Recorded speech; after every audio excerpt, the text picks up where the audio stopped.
Baik, Assalamualaikum warahmatullahi wabarakatuh. Terima kasih rekan-rekan yang sudah berhadir di sini dan terus masuk ke forum ini. Partisipan itu 32 orang, ke 34 orang ini. Hari ini kita mengadakan diskusi bertema rasisme, akar dan dampaknya. Diskusi ini adalah diskusi sesi kedua setelah di Jumat pekan yang lalu kita sudah mengadakan diskusi juga bersama Mbak Aprila Wayar dari AJI Yogyakarta dan juga Bang Afan Ramli, sosiolog Aceh, yang juga petuaci di Prodelat. Ya. Diskusi kemarin itu kita membahas rasisme yang ditinjau dari sisi sosiologis masyarakat, dan juga Mbak Aprila Wayar itu menjelaskan bagaimana media memframing isu-isu terkait rasisme dalam beberapa tahun terakhir, dan dari Mbak Aprila saat itu juga memaparkan apa pengaruh yang ditimbulkan dampak rasisme ini yang ditimbulkan dari pemberitaan di media. Tapi kali ini kita sudah hadir di sesi kedua, itu ada Bang Putra Hidayatullah, peneliti budaya di Aceh, dan juga ada Mbak Asfinawati dari Yayasan Lembaga Bantuan LBHI. Mbak Asvin, sudah bisa merespon?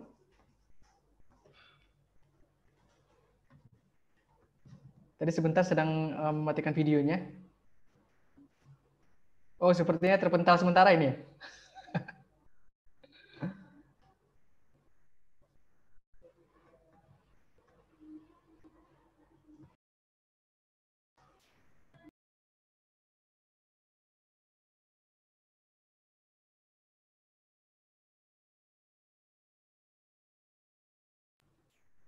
Baik, kita sembari menunggu Mbak Asvin juga untuk terhubung kembali ya di forum ini. Kawan-kawan, kalau kita bicara tentang narasi soal rasisme, akar dan dampaknya, pasti kalau kita bicara rasisme ini mungkin kejadian yang paling hangat beberapa bulan terakhir atau bahkan 2 tahun terakhir itu ada satu kejadian di Jawa Timur di mana kepolisian pada saat itu menahan 43 mahasiswa Papua yang ada di Surabaya. Waktu itu tuduhannya adalah pelecehan terhadap bendera Indonesia pada hari kemerdekaan. Yang terjadi pada saat itu, seperti mungkin banyak dari teman-teman yang melihat cuplikan video yang beredar di media sosial waktu itu, ada makian rasis yang dilontarkan, bahkan itu pada saat itu oleh aparat keamanan, waktu itu menyerbu asrama.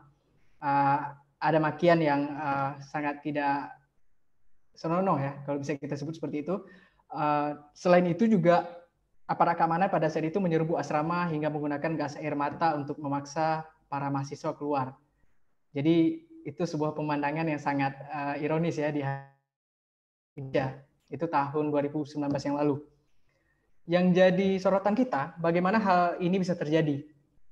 Kita yang katanya berbeda-beda tapi tetap satu jua, tapi dalam prakteknya itu sering terjadi pembedaan-pembedaan.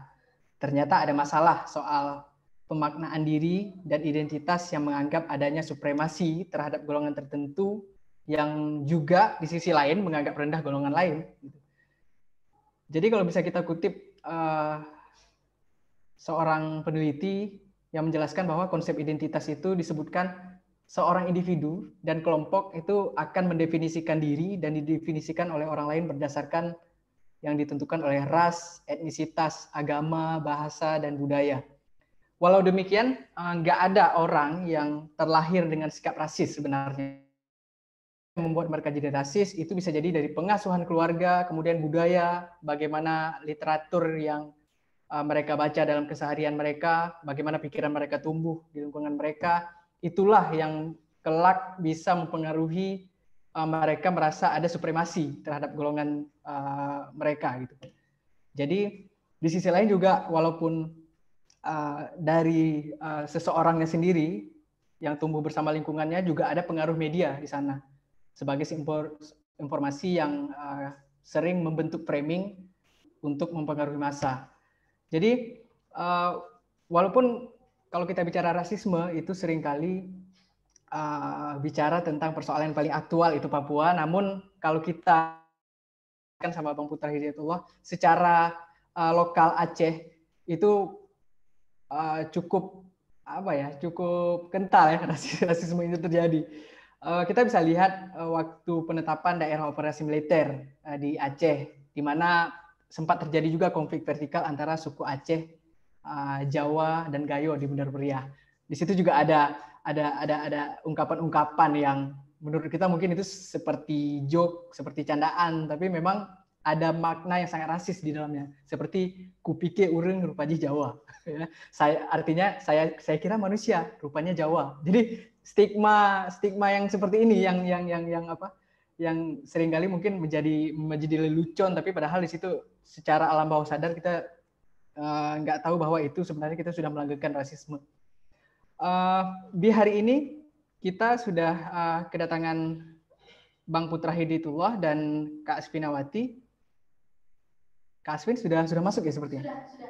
Oke. Sudah, saya sudah masuk, maaf tadi. Terima kasih ya.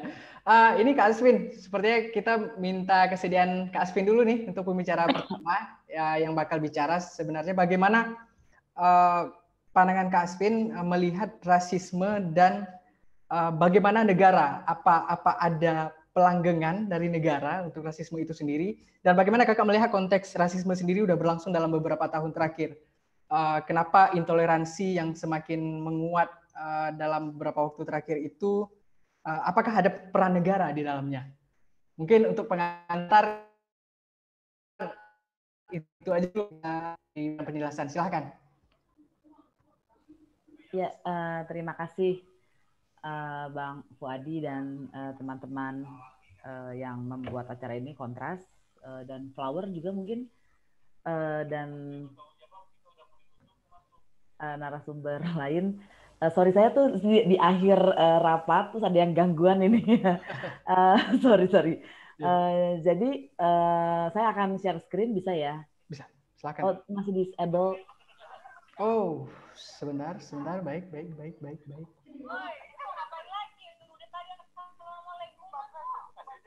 Oke, sudah kita jadikan co-host. Kira-kira sudah bisa men-share ya?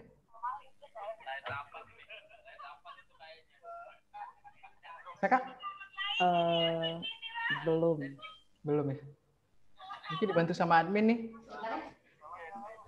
Sebentar. Oh, udah. Oke. Oke.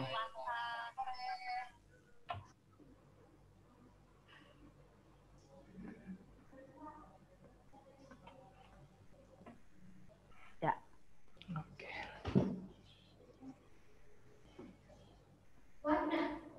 Oke, teman-teman, terima kasih. Penting sekali tema yang teman-teman buat diskusinya, karena kita bisa melihat Papua, termasuk soal Papua adalah hal yang paling parah dalam praktek politik Indonesia dewasa ini, tapi sebetulnya Papua juga bisa kita lihat sebagai sebuah contoh. Tadi moderator udah luar biasa menunjukkan itu, dan itu nggak khas di Aceh, di banyak tempat gitu ya. Bercandaan di Madura itu lain lagi, karena saya pernah agak lama di Jawa Timur.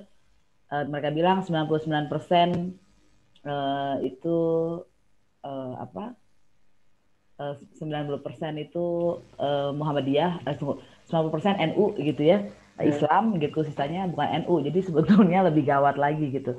Nah, oke. Nah, ini saya mau nunjukin data ini data penangkapan, data pelanggaran HAM terkait kebebasan menyampaikan pendapat di muka umum. Datanya ada 6.128. Saya harus kasih tahu bahwa data ini data yang minim karena LBH hanya ada di 16 provinsi, baru saja jadi 17, tapi ini masih 16. Dan pasti di 16 provinsi itu ada saja yang kami luput mendokumentasi. Tapi datanya sudah sangat mencengangkan. Ada korban meninggal 51 orang, anak dari korban yang usianya anak dari 6.128 ada 324. Nah, yang menarik kalau kita lihat profilnya, ini tindakan-tindakannya apa. Yang paling besar adalah kriminalisasi, kekerasan. Ini jumlah kasus teman-teman semua, jadi bukan orangnya lebih banyak gitu. dalam satu kasus bisa ada banyak orangnya, pembubaran tidak sah, dan lain-lain. Data 2020 lebih banyak lagi dari ini karena belum selesai tahun 2020, tapi datanya sudah lebih dari ini. Tapi yang mau saya ungkapkan sebetulnya bukan hanya soal kebebasan sipil, tapi ini, korban meninggal.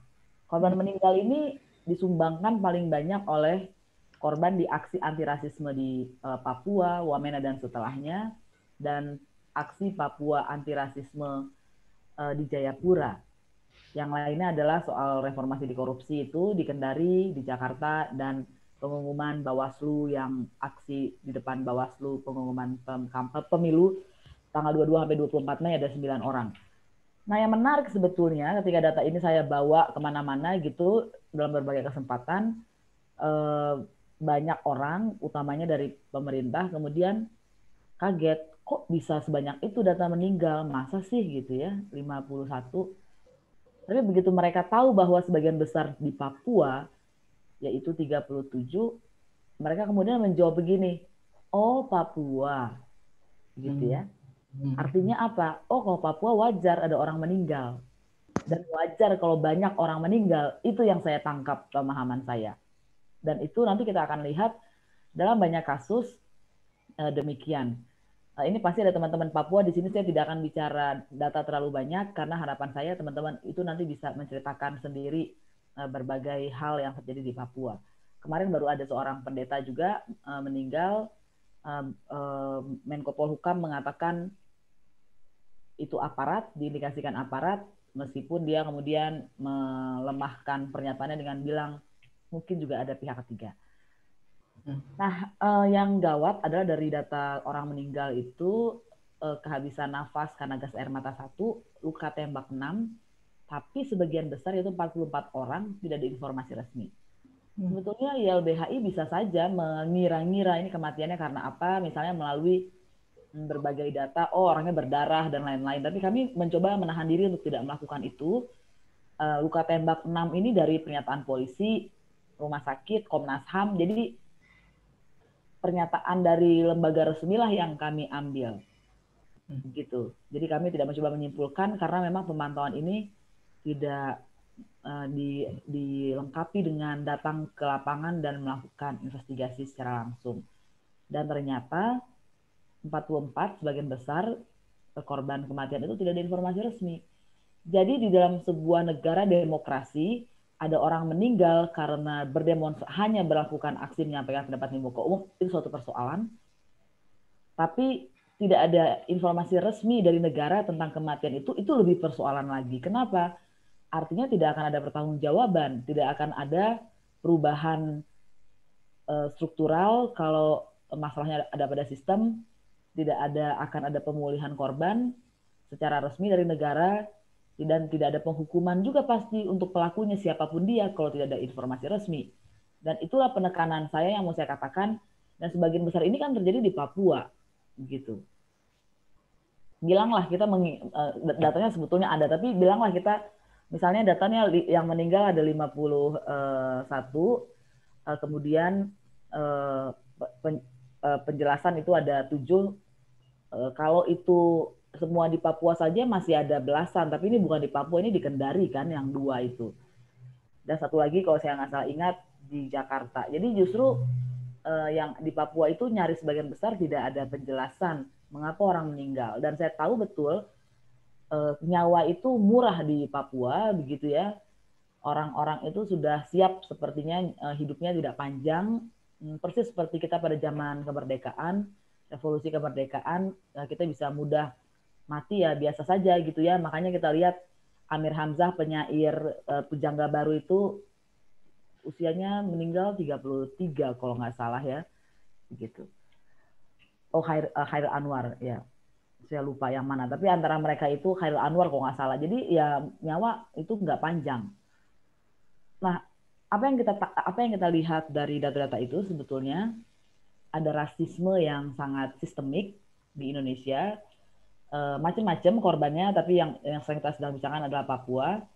Buktinya apa? Demonstrasi itu di Papua akan dengan sangat mudah menjadi makar. Terakhir ketika situasi politik memanas, tidak hanya demonstrasi di Papua, demonstrasi oleh orang Papua di Jakarta dan tempat-tempat lain, atau demonstrasi untuk Papua kemudian dengan mudah menjadi makar. Padahal makar sendiri kalau dalam segi bahasa itu dari bahasa Belanda ya, karena sebetulnya kitab undang-undang hukum pidana kita dari bahasa Belanda dan tidak pernah diterjemahkan secara resmi oleh pemerintah Indonesia. Karena itu ada banyak KUHP. Saya dulu tuh bingung kalau ke toko buku, KUHP R Susilo, KUHP siapa lagi gitu. Saya bingung ini maksudnya apa ya gitu. Baru-baru saja saya menyadari bahwa mereka adalah penerjemah dan terjemahannya berbeda-beda. Karena itu mereka dengan berani menulis namanya gitu kan, kalau karena mereka menggaransi terjemahan mereka paling akurat. Makar itu dalam bahasa aslinya adalah menyerang gitu, dan banyak orang-orang kalau lihat kasusnya ada yang kena makar karena menghidangkan gorengan untuk sebuah rapat. Itu mengerikan sekali ya.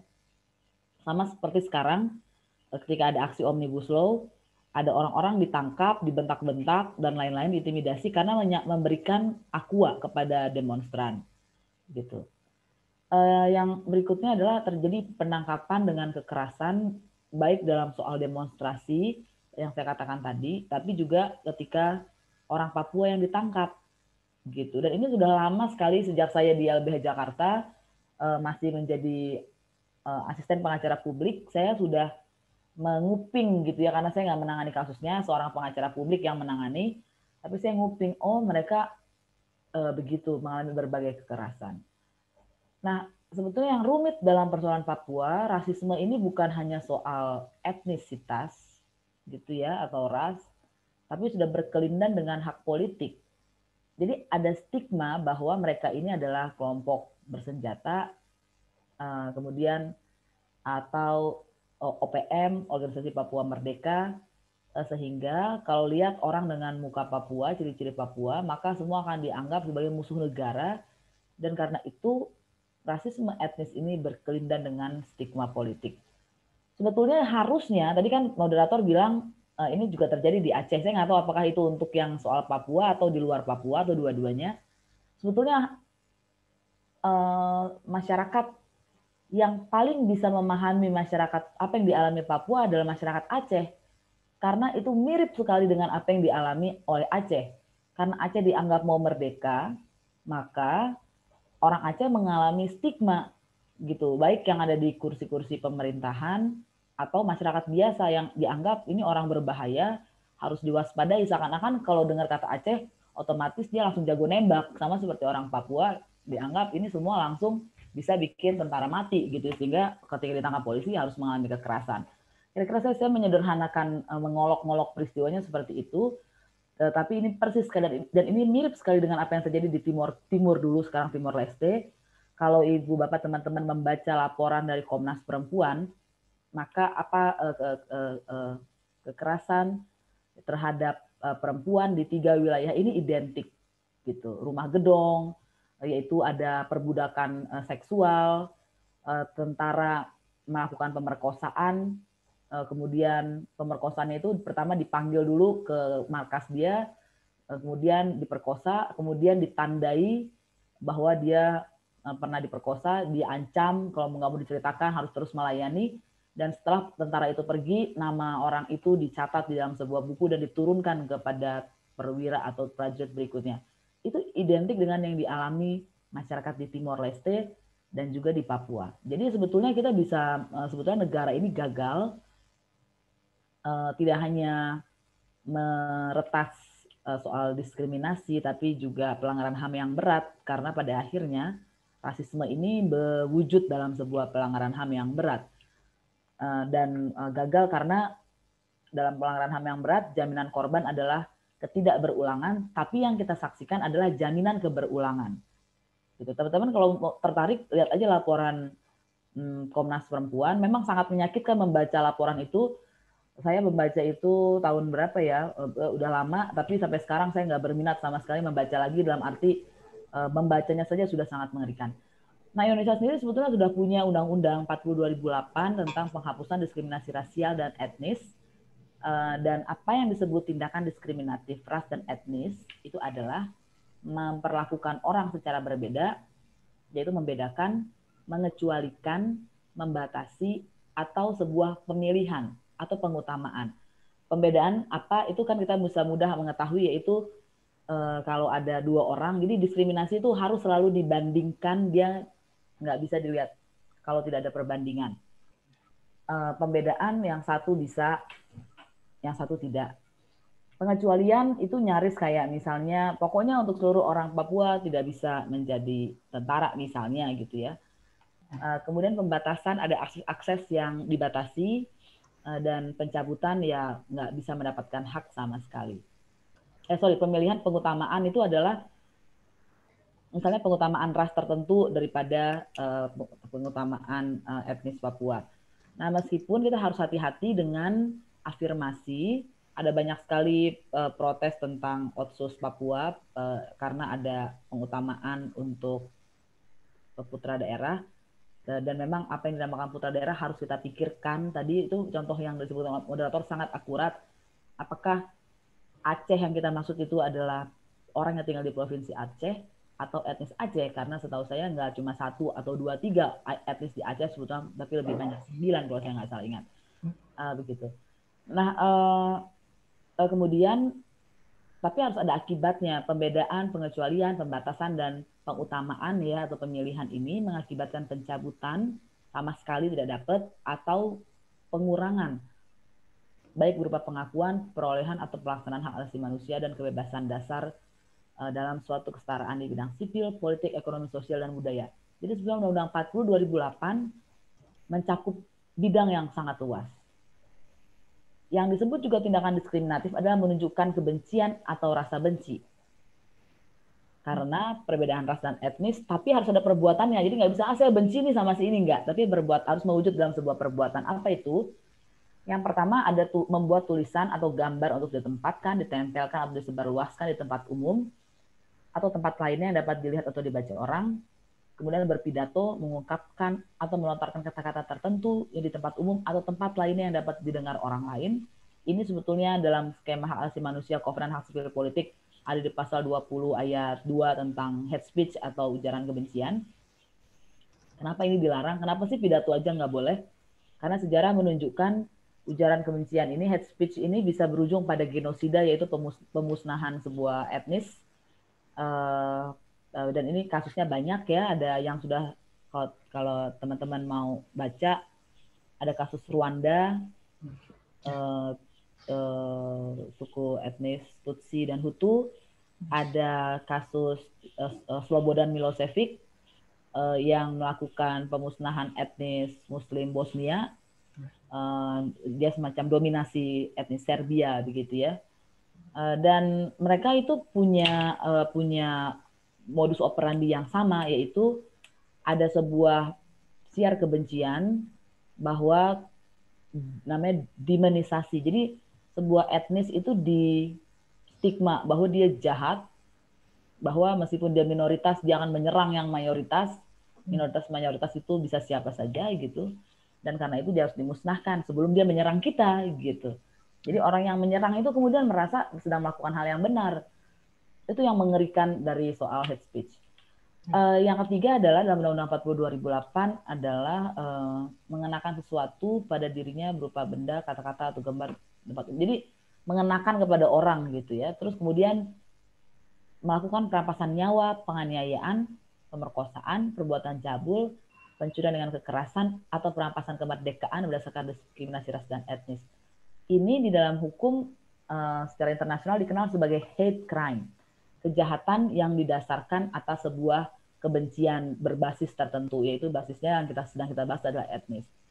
Apa bedanya dengan pembunuhan biasa? Kalau pembunuhan biasa bukan menyasar karena kebenciannya etnis itu atau agama atau bangsa, tapi kalau ini semua kejahatan-kejahatan yang disebut sebetulnya punya akar kebencian etnis atau ras itu. Nah, saya mau pengantar diskusinya hanya itu saja, dan kalau kita lihat skema di Undang-Undang 40 2008, sesungguhnya semua itu sudah terjadi buat teman-teman Papua. Yang harus kita catat sebetulnya pengawas dari pelaksanaan Undang-Undang 40 2008 adalah Komnas HAM. Jadi Komnas HAM sebetulnya juga punya tanggung jawab, dan saya tahu ada Komnas HAM daerah di Aceh gitu ya. Mungkin kita juga perlu bertanya kepada mereka bagaimana ke depan agar efektivitas Komnas HAM di dalam Undang-Undang 40 2008 termasuk Komnas HAM daerah bisa berjalan dengan efektif. Terima kasih. Selamat sore. Ya, baik. Terima kasih, Kak Asvin. Sebenarnya banyak sekali yang mau saya tanyakan nih. Terutama bicara tentang bagaimana melihat di satu sisi tadi Kak Asvin sudah menceritakan kita punya Undang-Undang 40 2008, tapi adakah negara melalui regulasinya juga malah melanggengkan praktek-praktek rasisme itu, misalnya membuat undang-undang diskriminatif dan segala macam. Mungkin tapi menarik nanti untuk dibahas. Saya ingin lanjut dulu ke Bang Putra Hidayatullah. Bang, kita sudah sering berjumpa, Bang. Menarik sekali yang Fuadi paling ingat apa yang Abang sampaikan tentang kekerasan budaya. Itu juga cukup mencerahkan bagi saya karena ternyata kekerasan yang skema yang ditunjukkan oleh Johan Galtung, segitiga kekerasan, di balik kekerasan langsung yang kita lihat hari ini, ada pemukulan, ada perlakuan diskriminatif dan segala macam, itu ternyata bersumber dari adanya kekerasan struktural dan kultural yang jauh lebih dulu ada, sehingga kekerasan langsung ini sebenarnya dampak dari kekerasan-kekerasan yang tidak tampak tadi. Bicara soal ini, Bang, mungkin Abang bisa memaparkan bagaimana Abang melihat kesamaan antara tadi seperti yang disebutkan Kak Sipinawati, ada keterkaitan antara Aceh, Papua, Timor Leste. Ini seperti sebuah mindset yang memang belum selesai di Indonesia. Melihat kita bagaimana kita melihat militerisme yang selalu diandalkan untuk menyelesaikan masalah-masalah pergolakan di berbagai daerah. Silakan Bang, mungkin Abang ingin beri pemaparan. Baik, terima kasih Fuadi ya. Ini barangkali diskusi kesekian kita ya. Dan barangkali nanti ada hal-hal yang sudah pernah kita bahas berdua atau dengan beberapa teman yang lain, dan mungkin saya akan bagi kembali. Sebelumnya saya mendapati memang menarik sekali bahasan tentang racism atau rasisme, karena beberapa waktu terakhir juga kita tahu yang sangat heboh di Amerika ada yang namanya gerakan Black Lives Matter ya, yang itu baru saja terjadi beberapa waktu lalu. Dan menjadi pertanyaan saya juga, kenapa satu orang bisa mengundang simpati yang luar biasa ya di Amerika, bahkan berpengaruh terhadap negara-negara lain di Eropa terkait dengan isu rasisme. Dan kemudian juga saya dalam batin saya bertanya-tanya juga, kenapa di Indonesia tidak ada banyak dominan, apakah di Indonesia tidak ada rasisme, kenapa itu tidak dibicarakan, dan kenapa itu tidak menggerakkan orang. Oke, kita tidak berbicara menggerakkan orang ke jalan lah, mungkin itu terlalu jauh, misalnya hanya sekadar hadir dalam percakapan sehari-hari, mungkin itu tidak dianggap seserius isu sektarianisme yang terjadi. Nah, mungkin saya akan boleh diizinkan untuk share slide ya, untuk bercerita sedikit ya, mungkin biar sebagai pengantar dan lebih ini ya. Ya, silakan. Bagaimana saya kayaknya sepertinya ada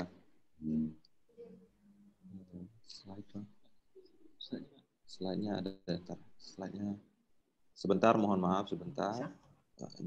Oke.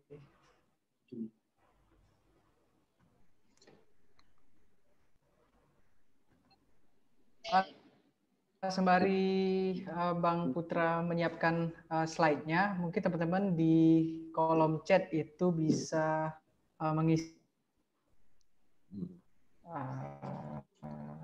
Silakan isi. Ini kita. Oke, sudah kita lempar lagi nih. Baik.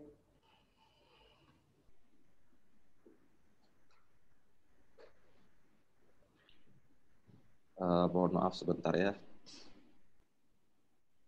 Oke.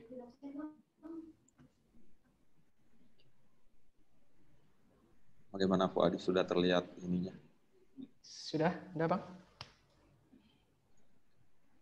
Oke, sudah ya? Siap. Sudah ya? Baik. Mantap. Baik, kita mulai ya. Barangkali Saya memulainya dengan sebuah cerita ya, biar kita lebih rileks sedikit ya. Saya kebetulan senang sekali dengan cerita. Saya menulis cerita juga dalam bentuk prosa, cerpen, dan saya juga senang membaca cerita, dan saya senang mendengar cerita juga ya, setidaknya gosip ya, juga itu kan cerita juga ya. Saya teringat ketika saya masih usia belasan ya, waktu itu saya masih kecil, saya dongeng ya. Yang waktu itu saya belum menemukan itu sebagai sebuah dongeng. Ada sebuah peristiwa terjadi di Aceh. Ada seorang raja yang mungkin bukan raja, orang yang punya pengaruh ya, orang besar lah dalam sebuah masyarakat, punya seorang anak perempuan yang sangat cantik. Nah, suatu hari anak perempuan ini menderita penyakit kulit yang luar biasa gitu ya, sehingga penyakit itu menimbulkan aib. Nah, kemudian anak gadis perempuan ini kemudian dibuang dia untuk menutup aib ke sebuah pulau. Ya. Kemudian di pulau itu dia tinggal sendiri, kemudian sampai kemudian dia bernazar, bahasa Aceh mekau ya. Kalau suatu saat luka dia ada yang bisa menyembuhkan, penyakit kulit dia ada yang menyembuhkan, maka dia akan menikah dengan siapapun yang bisa melakukan itu. Nah, pada suatu hari luka itu dijilat sama seekor anjing. Dan kemudian ajaibnya dia sembuh gitu ya. Dia sembuh, kemudian karena dia sudah duluan berjanji bahwa dia akan menikahi dengan orang yang menyembuh atau siapapun yang menyembuhkan ini, akhirnya dia kemudian kawin dengan anjing. Dan dari anjing itu kemudian lahir keturunan-keturunannya. Dan demikianlah keturunan-keturunan etnis minoritas di suatu tempat pulau di Aceh itu. Nah, jadi itu cerita pertama yang saya dengar bagaimana kemudian saya mengkonsepsikan bagaimana sebuah etnis di Aceh itu muncul. Lahir dari keturunan anjing dengan anak raja. Kemudian belasan tahun kemudian, waktu itu sekitar tahun 2000-an, saya kebetulan waktu itu remaja masjid. Ya.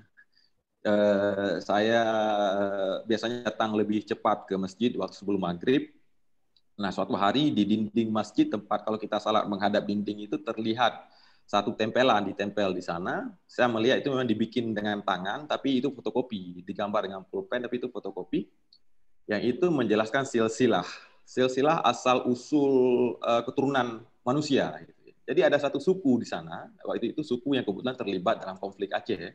Jadi ada satu suku di sana itu kalau kita lihat silsilahnya itu datang dari kera. Jadi dia keturunan monyet. Keturunan monyet. Nah, dua hal itu di kemudian hari membentuk satu hal yang mendalam dalam diri saya. Terutama ketika melihat ras yang pertama, etnis pertama tadi yang di pulau yang terbuang itu tadi. Kemudian juga ketika melihat satu etnis yang kebetulan terlibat dalam satu konflik waktu itu ya, dianggap nanti dibawa atau isu itu dibawa dalam konflik yang terjadi di Aceh dulu. Nah, kemudian itu lumayan memberi dampak pada saya bagaimana saya melihat kemudian ya. Mungkin kalau ada pembunuhan atau kalau ada peristiwa-peristiwa tidak menguntungkan terjadi kepada mereka, mungkin saya tidak akan seiba ketika itu terjadi pada orang yang ngeras saya gitu, karena saya menganggap mereka berasal dari yang seperti saya sebutkan tadi. Nah, bagaimana itu bisa bekerja dalam pikiran saya ya? Nah, beginilah kira-kira. Mungkin kalau di hadapan saudara-saudara memang muncul gambar ya. Sudah kelihatan gambar tidak, Fuadi? Ya. Nah, begitulah kemudian ada jejaring-jejaring yang membentuk dalam pikiran saya tentang bagaimana saya memaknai realitas. Ada dongeng, ada cerita, yang kemudian membentuk dan mempengaruhi ketika saya melihat realitas. Jadi ada konstruksi yang tertanam dalam pikiran saya tentang realitas yang ada di luar. Nah, melalui apa? Dalam konteks tadi itu melalui storytelling, melalui cerita. Nah, cerita mungkin terlihat sederhana, dia hanya sekitar gosip dan lain sebagainya. Tapi sebenarnya cerita, diam-diam dia punya beberapa elemen ini. Nah, cerita pertama dia cukup powerful membentuk cara pandang. cerita, baik itu cerita di sini tidak hanya artian dongeng ya, tapi bisa berarti berita di media tentang siapa pelaku pembunuhan, kronologis kejadian misalnya, itu juga cerita ya. Bahkan gosip juga cerita ya, karena di sana ada tokoh antagonis dan tokoh protagonis ya dalam gosip ya. Kemudian dalam film juga cerita ya, film cerita, bahkan puisi juga ada unsur cerita ya, seperti balada misalnya.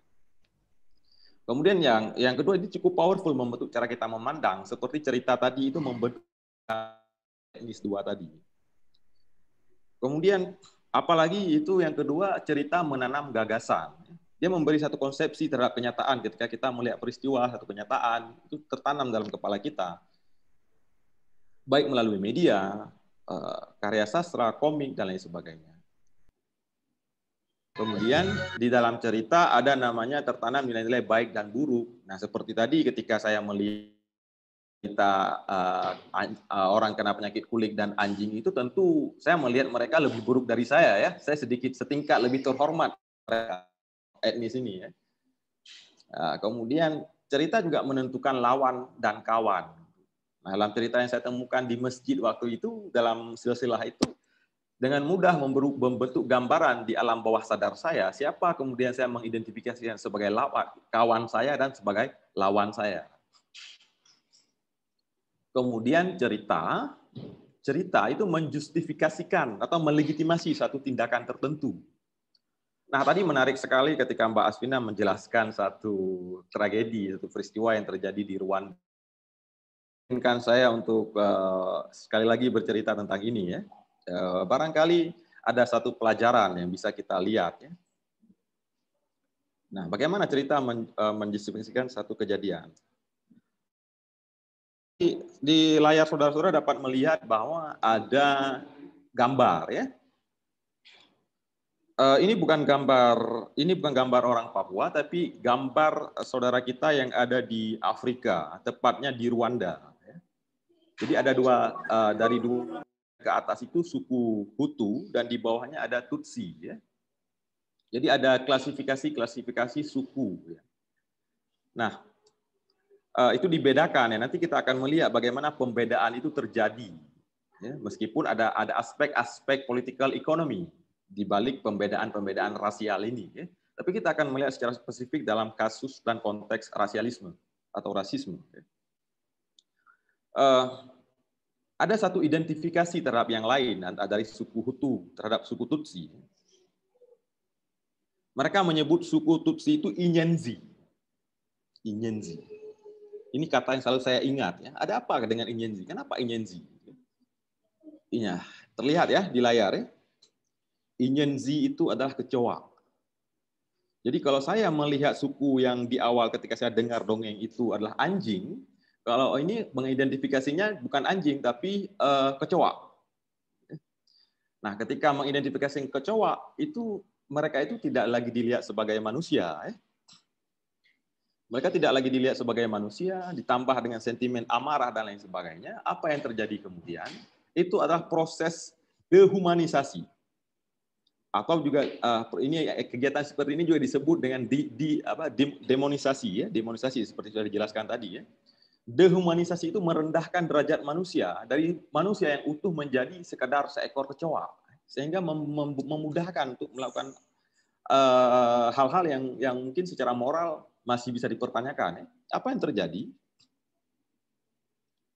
Yang terjadi adalah peristiwa yang seperti ini ya, ada dalam waktu yang sangat singkat. Ini pembunuhan, salah satu mencatat rekor pembunuhan tercepat di dunia. Ini salah satu pembunuhan dengan jumlah tercepat ya. Dalam kurun waktu yang singkat berhasil menghabisi sekitar 500 sampai 1 juta jiwa manusia. Ya. Nah, ini kita lihat hasilnya nih. Menjadi tengkorak ya, dihabisi dengan hanya karena Inyenzi tadi ya. Nah, kita kemudian melihat tentu dalam konteks berbicara Rwanda, kita akan berbicara konteks kekerasan ya, seperti juga diuraikan di awal tadi oleh Fuadi bahwa kekerasan sangat kadang-kadang tidak sesederhana yang kita lihat. Nah, tentu kita telah melihat pembunuhan terhadap 500.000 sampai 1 juta ya, pembunuh suku Tutsi. Kita untuk melihat peristiwa itu saya rasa ini ongkos yang terlalu mahal. Ya. Banyak sekali ribuan manusia yang sudah meninggal. Jika kita tidak belajar sesuatu dari situ, saya kira kita dalam kerugian yang besar, ya, karena ini ongkos yang dibayar dengan nyawa manusia. Gitu, ya. Sangat mahal. Jadi mungkin ada hal yang bisa kita pelajari dari sini. Ya. Nah, pertama kita akan mengidentifikasi jenis-jenis kekerasan. Ya. Kalau tadi kita lihat kekerasan pembunuhan, pembantaian, nah itu kita bisa kategorikan dalam kekerasan fisik. Artinya orang kena tampar, kena tendang, orang kena injak, itu bisa dilihat dengan mata. Ya. Sesuatu yang fisik, sangat mudah diidentifikasi. Ya. Kemudian ada kekerasan lain yang itu tidak terlihat. Ya. Selain, jadi ini penting untuk melihat beberapa jenis kekerasan ini. Yang kedua itu kekerasan struktural. Nah, kekerasan struktural ini bisa jadi satu kelompok atau etnis yang tidak mendapat satu manfaat atau dia justru mendapat ketimpangan oleh struktur yang ada. Dalam konteks ini mereka mengalami kekerasan secara struktural. Kemudian yang terakhir ini akan menjadi sorotan kita pada hari ini karena saya diminta untuk berbicara. Kebetulan saya juga melakukan penelitian di bidang kekerasan budaya. Nah, kalau yang ketiga ini adalah hal yang akan menjadi kita fokuskan pada hari ini. Ya. Kekerasan budaya. Apa itu kekerasan budaya? Kekerasan budaya adalah hal yang sangat tidak bisa kita lihat. Dia bermain di wilayah persepsi. Dia bermain di wilayah nalar, cara kita berpikir. Ya. Dan itu bisa dibentuk oleh produk-produk kebudayaan. Seumpama cerita yang saya dengar tadi, bagaimana proses penceritaan bahwa Tutsi tadi adalah Inyenzi atau kecoa, nah itulah bentuk kekerasan budaya yang sebenarnya kadang kita tidak sadar. Seperti candaan-candaan tadi, ya kita tidak sadar bahwa sebenarnya yang sedang kita lakukan itu bukanlah sebuah candaan, tapi itulah sebuah kekerasan. Kita senang bangga bisa membuat orang tertawa, tapi sebenarnya yang sedang kita lakukan itu adalah sebentuk kekerasan budaya. Nah, kita akan melihat lanjutan selanjutnya. Ini saya mengambil konsepsi yang sangat membantu saya dalam melihat dalam penelitian 3 tahun yang lalu tentang kekerasan budaya. Jadi sama seperti tadi, ada yang namanya direct violence atau kekerasan langsung atau kekerasan fisik seperti ditampar, dibunuh, diinjak dan lain sebagainya. Kemudian itu yang terlihat. Kemudian ada yang di bawah tidak terlihat, dia bermain di bawah permukaan, yaitu cultural violence, kekerasan budaya, dan juga kekerasan struktural. Ini tidak terlihat. Kita tidak sadari itu, ya, kekerasan budaya. Tapi sebenarnya ketiga hal ini saling berkait. Ya, nyaris tidak ada kekerasan fisik terjadi tanpa didahului oleh kekerasan budaya. Jadi sebelum terjadi pengusiran, sebelum terjadi pembunuhan, itu sudah duluan ada kekerasan budaya yang didahului, yaitu persepsi bahwa mereka ini kecoa atau persepsi bahwa mereka ini pemabuk, mereka ini penjahat, mereka ini adalah orang yang mengancam kita. Nah, proses dehumanisasi inilah yang menguasai persepsi, yang itu kita sebut dengan kekerasan budaya. Tapi ini bisa juga bekerja sebaliknya, bisa juga structural violence. Ini artinya bukan satu kemudian mendahului yang lain. Ini bisa saling terkait. Bisa dengan didahulukan dengan structural violence, tidak kemudian diikuti oleh cultural violence. Misalnya cultural violence atau kekerasan budaya ini dapat terjadi dengan adanya ketimpangan ekonomi. Misalnya ada ras tertentu mengalami ketimpangan ekonomi sehingga memunculkan kekerasan budaya. Nah, dari kekerasan budaya ini kemudian memunculkan yang namanya kekerasan fisik atau legitimasi terhadap kekerasan fisik atau melihat kekerasan fisik bukan sebagai kekerasan. Contoh, ketika suku Inyenzi tadi, ketika Hutu menghabisi Tutsi, mereka tidak lagi melihat itu sebagai sebuah kekerasan terhadap manusia karena mereka sedang menghabisi kecoa. Itu bagaimana pengaruh kekerasan budaya bermain, ya. Nah ini kira-kira seperti ini ya konteksnya ya. Kalau konteks kekerasan fisik itu bisa berbentuk tindakan, perilaku, penyerangan. Kalau yang kekerasan budaya itu dia bisa membentuk seperti sikap, prejudis atau prasangka, kemudian kepercayaan tertentu terhadap ras tertentu, persepsi, kemudian perasaan. Kan ada juga misalnya tiba-tiba ketika kita sama seperti waktu konflik dulu misalnya, ketika kita melihat etnis tertentu tiba-tiba kita marah. Karena ada feeling, karena begitu dominan kekerasan budaya menguasai pikiran kita, menguasai persepsi kita. Nah, kemudian yang di bawah sebelah kanan itu ada namanya kekerasan struktural. Dia bisa bermain dalam konteks ekonomi, dan lain politik dan lain sebagainya. Nah, apa yang dapat kita ambil kesimpulan sederhana bahwa dari sini bahwa terutama ketika kita berbicara tentang kekerasan budaya, pertama yang mungkin saya sendiri menyadari adalah bahwa pikiran manusia itu, pikiran kita semua ini, itu seperti kanvas. Jadi kita menyangka ketika kita melihat satu objek, kita sudah mendapati objek itu sebagaimana adanya. Tetapi kita tidak pernah melihat objek itu sebagaimana adanya. Tapi sudah ada warna yang sudah dibentuk dalam diri kita. Misalnya, saya suka metafora kanvas. Sudah ada kanvas dalam kepala kita yang diwarnai melalui nilai-nilai moral, nilai-nilai kultural, kemudian juga gagasan-gagasan baik dan buruk, gagasan benar dan salah, gitu ya. Untuk konteks ini saya misalnya bisa ambil satu contoh, misalnya kata anjing. Ya. Kita tidak melihat anjing sebagaimana anjing itu sendiri. Misalnya, orang Aceh melihat anjing, itu punya satu hal tertentu ya terhadap anjing. Gitu ya. Terutama dalam kaitannya ada warna moral terhadap warna persepsi. Misalnya anjing itu najis, anjing itu hina. Gitu ya. Tapi ketika orang Papua atau orang Medan melihat anjing, itu anjing. Tapi bagi mereka anjing itu bisa melihatnya sebagai teman, bisa menjadi teman berburu. Atau mungkin di Eropa melihat anjing itu sebagai teman.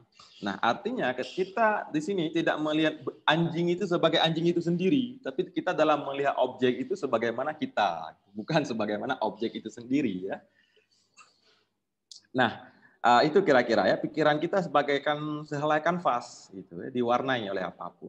Nah, inilah otak kita nih. Otak kita selalu rentan. Ya. Rentan diwarnai melalui cerita, rentan diwarnai melalui berita, rentan diwarnai melalui gosip, sehingga dengan itulah kita melihat dan mempersepsikan kenyataan. Ya. Dengan cara itulah kita melihat dan mempersepsikan kenyataan, kanvas dan pikiran.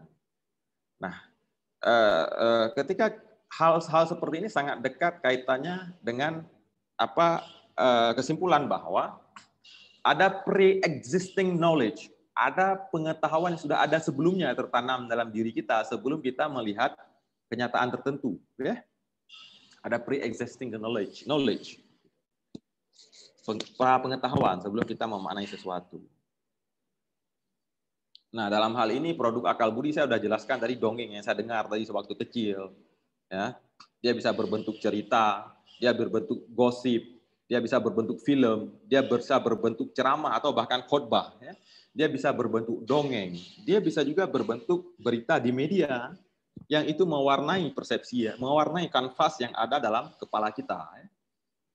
Nah, sehingga itu membentuk konsepsi tertentu dalam kita melihat satu etnis, tidak hanya objek tapi etnis ya. Misalnya cara kita melihat Afrika itu sudah duluan diwarnai. Begitu juga ketika kita melihat Aceh misalnya ya, sudah duluan diwarnai. Kemudian Papua, apalagi misalnya kaitannya Papua dengan disebut dengan koteka, dikaitkan dengan modernitas, itu langsung mengaitkan satu konotasi tertentu. Ya. Begitu juga dengan Gayo misalnya, dan lain-lain sebagainya. Nah, inilah kemudian yang bermain dalam wacana rasisme. Gitu ya. Bagaimana dia awal mulanya bekerja. Ya. Nah, saya mungkin boleh diizinkan sedikit lagi waktu untuk memberikan bagaimana ini hubungannya dengan rasisme. Ya.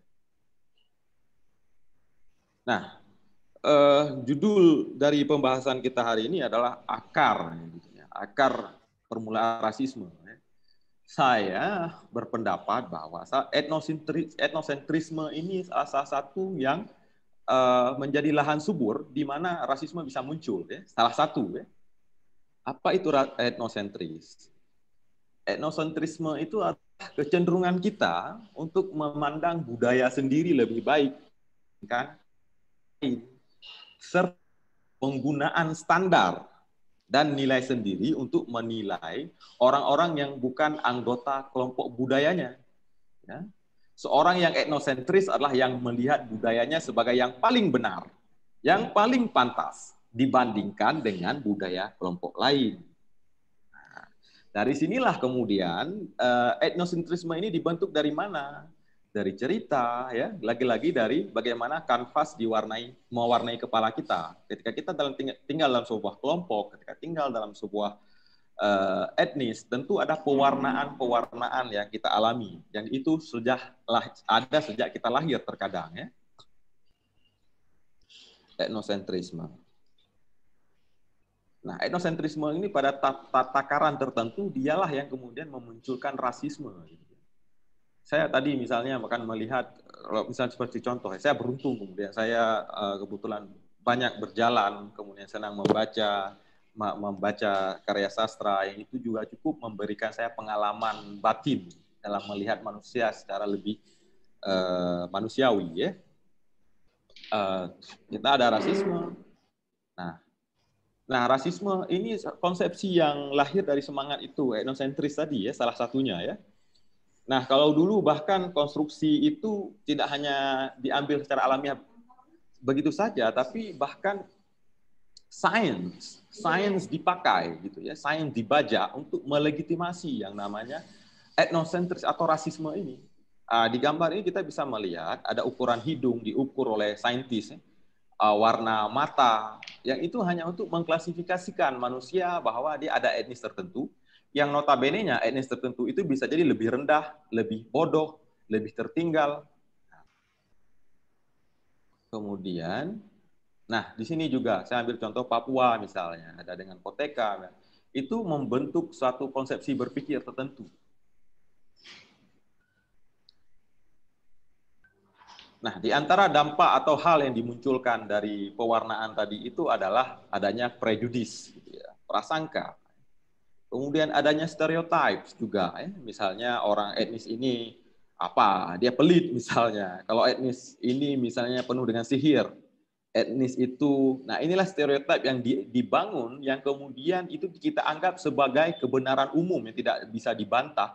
Sehingga kepastiannya nyaris sepasti bahwa dalam seminggu ada 7 hari. Nah, misalnya, ya. Kemudian dampaknya adalah diskriminasi. Diskriminasi tidak hanya secara kultural, tapi bisa diskriminasi secara struktural. Misalnya, kalau orang Papua, dia nggak bisa mendapati posisi ini karena dia orang Papua. Kalau orang Aceh nggak bisa menduduki posisi ini karena dia bukan orang Jakarta. Kalau dia misalnya orang ini nggak bisa menunjukkan ini. Ada diskriminasi struktural. Atau dalam konteks lebih sederhana, misalnya di Aceh, orang Aceh PD, orang PD nggak bisa menduduki posisi ini karena dia orang PD. Atau orang Aceh besar nggak bisa duduk di situ karena dia orang Aceh besar. Atau dia orang Aceh Selatan nggak bisa duduk di situ karena dia orang Aceh Selatan. Jadi ini dampak daripada pewarnaan yang kita anggap sebagai kebenaran tanpa kita pertanyakan ulang.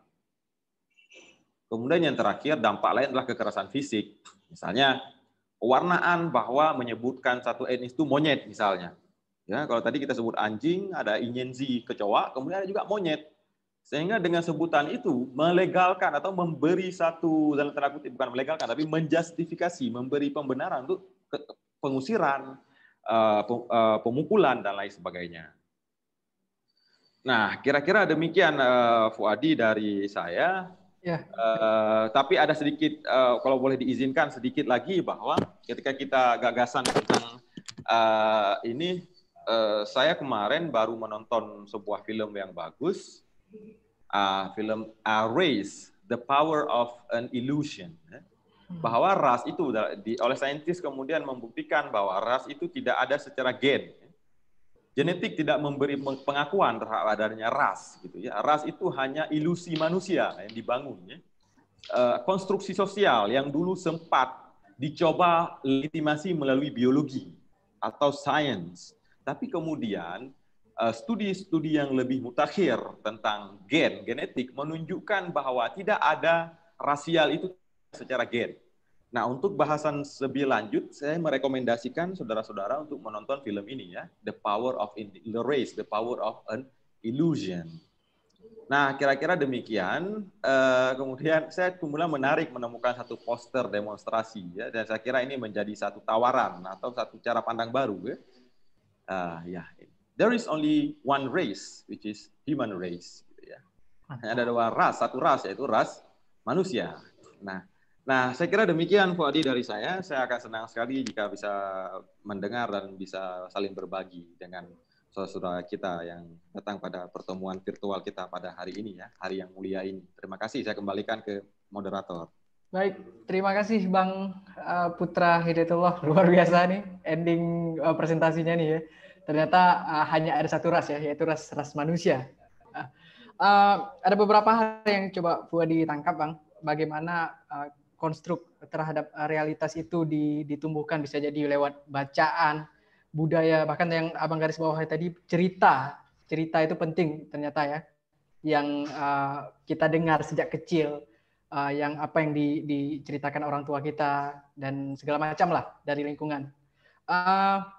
Tapi yang ingin saya lihat selain konstruk yang kadung dipelihara secara individu, saya juga jadi ingat bagaimana kalau kita bicara dalam konteks negara nih, kita kan sudah pernah berada dalam satu kesempatan transisi yang besar sekali di reformasi 98 waktu itu, yang di mana mahasiswa dan segenap elemen sipil itu turun ke jalan untuk berupaya mengakhiri otoritarianisme Orde Baru.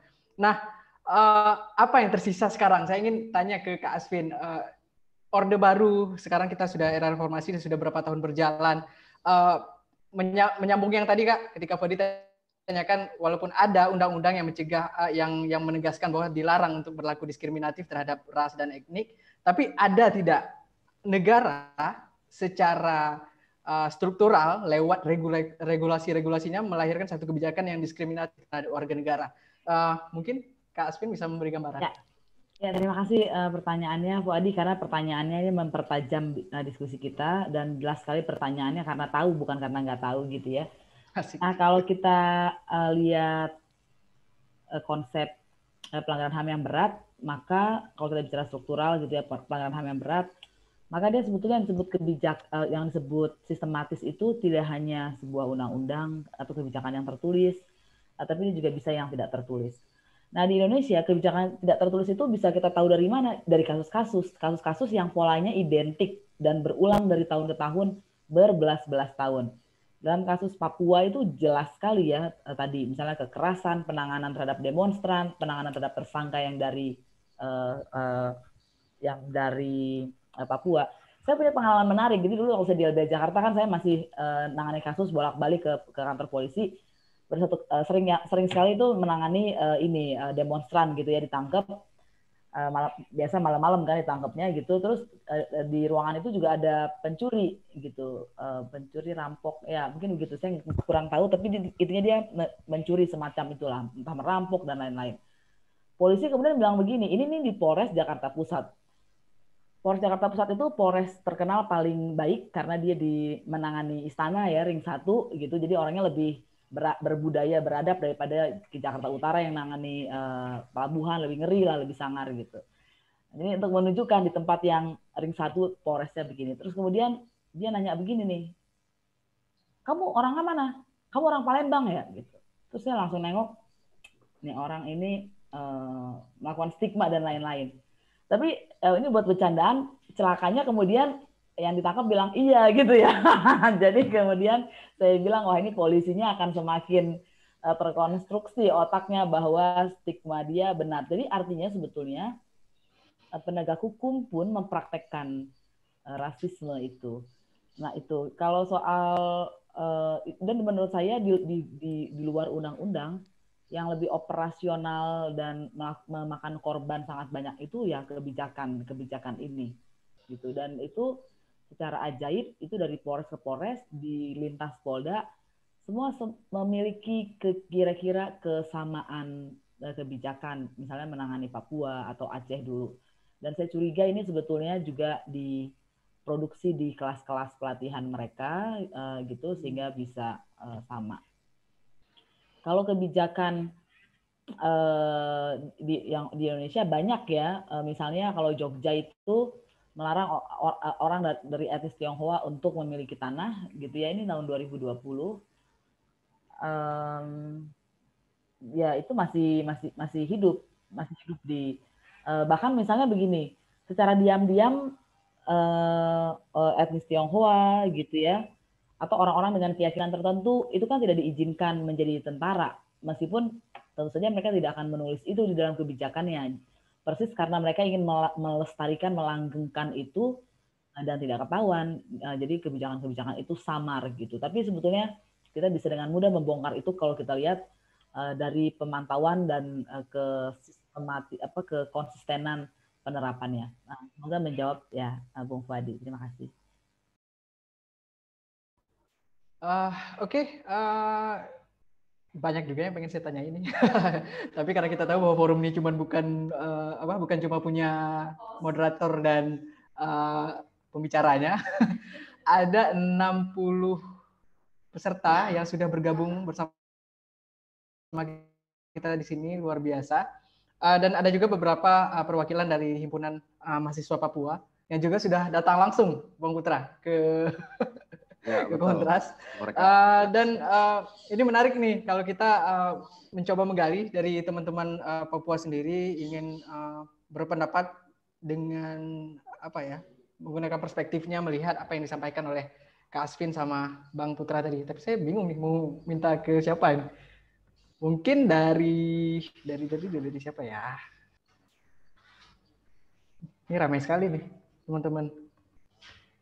Oke, peserta terus datang. Atau yang teman-teman yang pengen raise hand, boleh juga deh. Sebelum saya mencari ini teman-teman yang dari Papua yang bertanya, mungkin ada yang ingin memberikan pendapat dulu. Ada Khairul Rizky yang raise hand. Khairul Rizky. Oke, silahkan Khairul.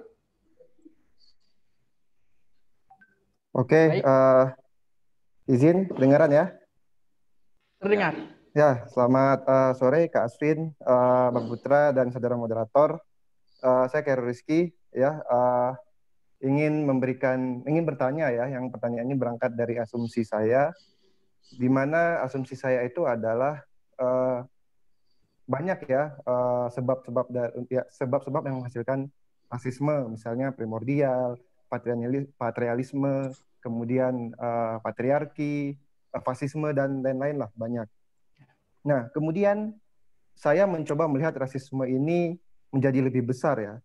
Bukan saja hal yang sifatnya berhubungan dengan etnis, agama, atau perbedaan-perbedaan yang tangible, tapi mungkin saya melihat juga bahwa bentuk-bentuk pandangan atau persepsi itu bisa menjadi rasis. Misalnya, katakanlah pemerintah pusat ingin membangun Papua, tapi pembangunan Papua itu seperti dalam pandangannya pemerintah pusat, misalnya gedung besar, banyak sawah, dan lain-lain. Atau kita ngomongin barat dan timur sajalah di dunia ini. Pandangan barat melihat bahwa timur itu tertinggal karena nggak ada peradaban seperti barat yang gedung-gedung megah, jalan bagus. Padahal belum tentu timur merasa seperti itu. Ya, padahal jangan-jangan apa yang dianggap oleh orang-orang timur itu sebenarnya lebih sangat maju daripada mereka yang ada di barat. Ya. Pemaksaan untuk memandang seperti itu, terutama dalam hal pembangunan, itu menurut saya juga rasis, ya. Yang pertama. Kemudian yang kedua tadi, bahwa rasisme itu seperti bentuk-bentuk yang selama ini kita bahas. Rasisme itu bentuk-bentuknya yang selama ini kita bahas, misalnya gara-gara agama, etnis, ras, dan lain-lain. Nah, pertanyaan saya kemudian adalah, untuk menyelesaikan masalah rasisme ini, apakah dengan kita benar-benar, tanda kutip ya, pura-pura sebenarnya tidak ada perbedaan itu, kemudian kita hidup berdampingan saja, atau kita percaya dan meyakini bahwa memang perbedaan itu sebenarnya ada, dan ya sudah, memang perbedaan itu ada, dan kita hidup aja gitu sama-sama. Nah tuh gimana tuh? Mungkin dari Kak Asvin dan Bang Putra bisa membantu jawab ya. Jadi kita pura-pura menghilangkan saja bahwa manusia ini sebenarnya satu, atau kita percaya bahwa manusia ini beragam. Terima kasih. Mantap, Khairul Rizky. Jakarta sentris Bang, seperti yang tadi Bang Putra sempat singgung ya. bagaimana Indonesia ini dibangun dengan kacamata pemerintah pusat, membangun infrastruktur, bikin jalan, bikin gedung dan segala macam di Papua. Tapi padahal itu nggak menyentuh persoalan yang paling substansial di sana. Ada pelanggaran HAM yang terjadi secara sistematis dan berlangsung puluhan tahun, bahkan sejak jajak pendapat di tahun 60-an. Di situ sudah banyak masalah, tapi pemerintah selalu mengambil solusi yang instan. Roy Taniago itu di Remote TV pernah bilang itu seperti ngasih solusi uang rokok. Ketimbang untuk memberikan mereka kedaulatan untuk berpikir apa yang terbaik untuk mereka, tapi pemerintah seperti memberi uang rokok saja kepada mereka, seperti uang damai lah itu ya, dibangun seperti itu dan segala macam. Bicara tadi yang dibilang sama Khairul Rizky, ada primordial, patriarki, rasisme dan segala macam, itu kan bisa bermuara kalau kita bisa tarik semua paham itu kan akarnya itu kan ketimpangan relasi kuasa ya, di mana orang yang punya privilege itu bakal punya hak orang yang tidak punya privilege. Dan balik ke pertanyaan Rizky tadi, mungkin saya persilakan siapa dulu nih ya kira-kira? Kak Aspin dulu nih yang mungkin mau menanggapi. Nggak mau gantian sekarang Bang Putra dulu. Baik, Bang Putra silakan. Saya duluan terus. Thank you. Berarti nggak berlaku ladies first di sini ya? Oke. Udah tadi. Oke. Baik. Baik, terima kasih atas pertanyaannya dan saya senang sekali ya dalam sebuah diskusi saya selalu melihat pertanyaan lebih penting ketimbang materi. Karena pertanyaan inilah yang merangsang kita untuk berpikir, pertanyaan inilah yang membuat nalar kita punya ruang, sehingga kita selalu berusaha menemukan bentuk-bentuk baru, imaji-imaji baru. Barangkali saya akan memulainya lagi-lagi dengan sebuah cerita ya. Maafkan saya karena saya memang senang menjadi storyteller. Ada sebuah cerita yang saya dengar tentang seekor monyet ya. Di atas pepohonan di pinggir sungai, seekor monyet melihat ikan berlompatan di dalam air ya. Dan tiba-tiba monyet yang ada di atas pohon merasa kasihan gitu ya. Kenapa ikan ini melompat-lompat di air? Kemudian dia merasa jangan-jangan ikan ini sedang tersiksa hidupnya, tidak bahagia hidupnya. Sehingga karena niat baik gitu ya, niat baik dan ketulusan hati dari monyet itu tadi, dia turun ke bawah, kemudian dia tangkap ikan itu karena kasihan dan sayang. Dan dengan rasa sayang itulah kemudian dia menyelamatkan ikan itu dengan membawanya ke atas pepohonan. Nah, tentu saya belajar banyak sekali dari cerita ini ya. Bagaimana kemudian ketika kita berpikir the idea of saving people, gitu ya, gagasan tentang menyelamatkan orang lain, gagasan tentang memajukan orang lain, gitu.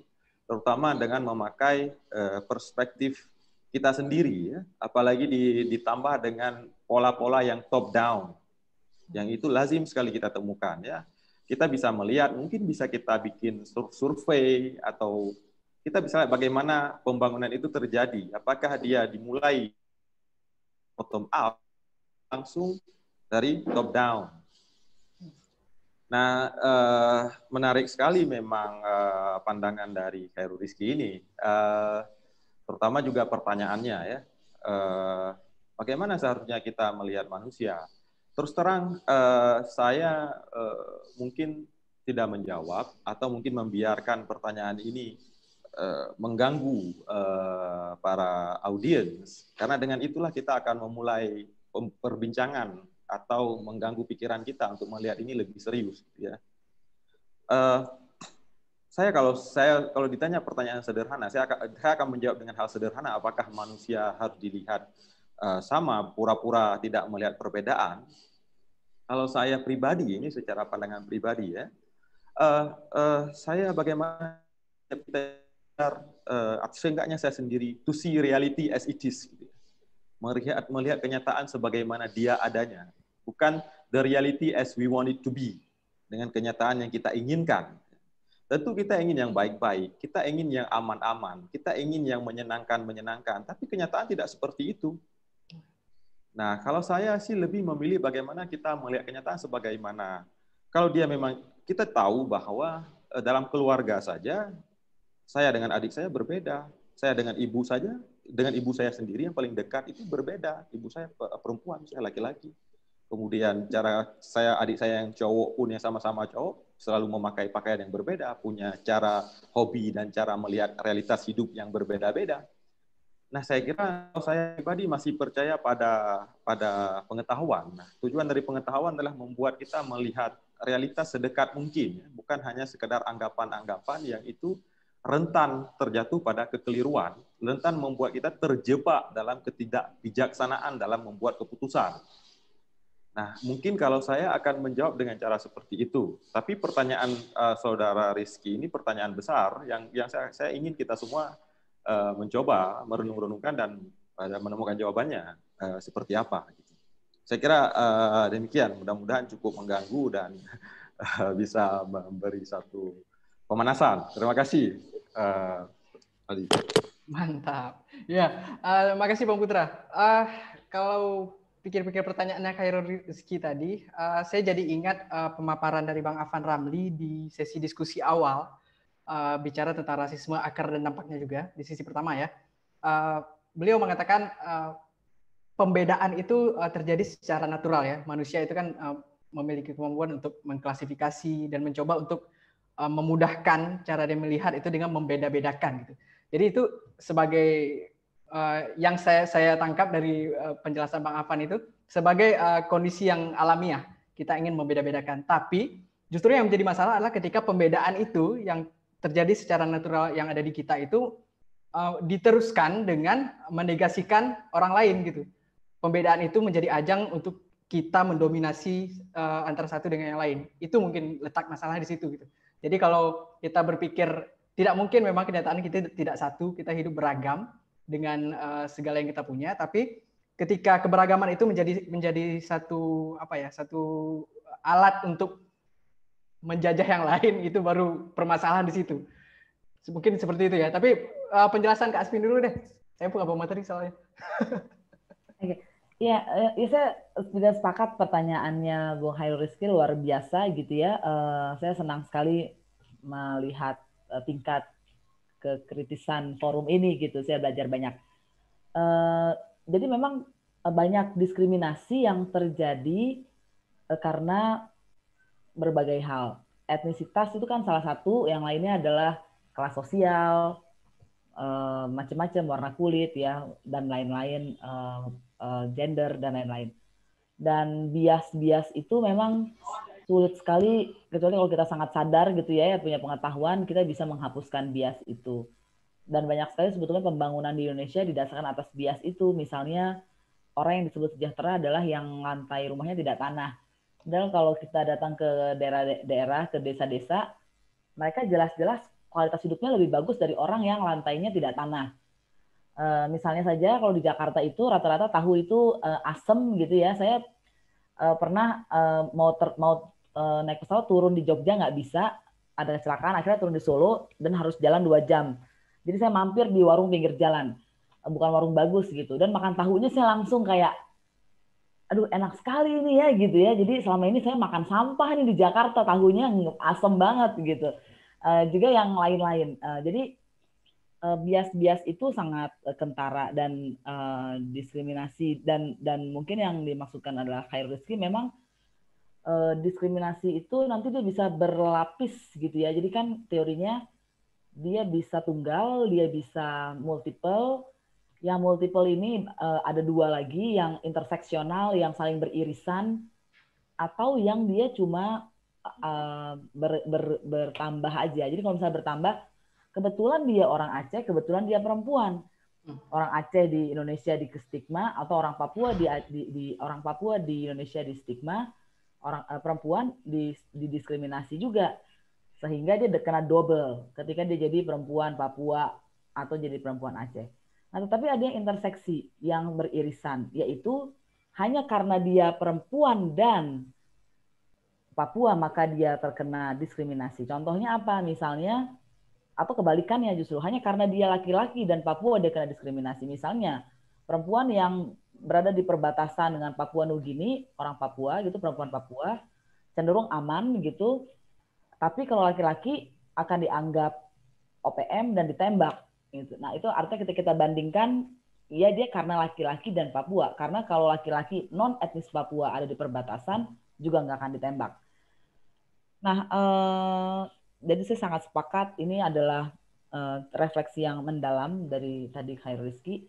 Yang kedua, jawabannya mungkin bisa dua-duanya benar gitu. Jadi tergantung dalam level apa kita mengakui perbedaan dan atau mungkin bukan pengakui. Jadi begini, kalau kita pura-pura tidak ada perbedaan, itu biasanya karena kita takut akan perbedaan dan tidak bisa mengelola perbedaan itu. Tetapi orang yang terlalu sadar dengan perbedaan itu jangan-jangan juga karena rasisme. Begitu. Jadi ada teman saya yang sangat sadar bahwa oh ini etnis Tionghoa, oh ini etnis Papua. Kenapa begitu? Begitu ada seleksi pimpinan KPK, dia akan kategori. Ternyata dia langsung bikin analisis.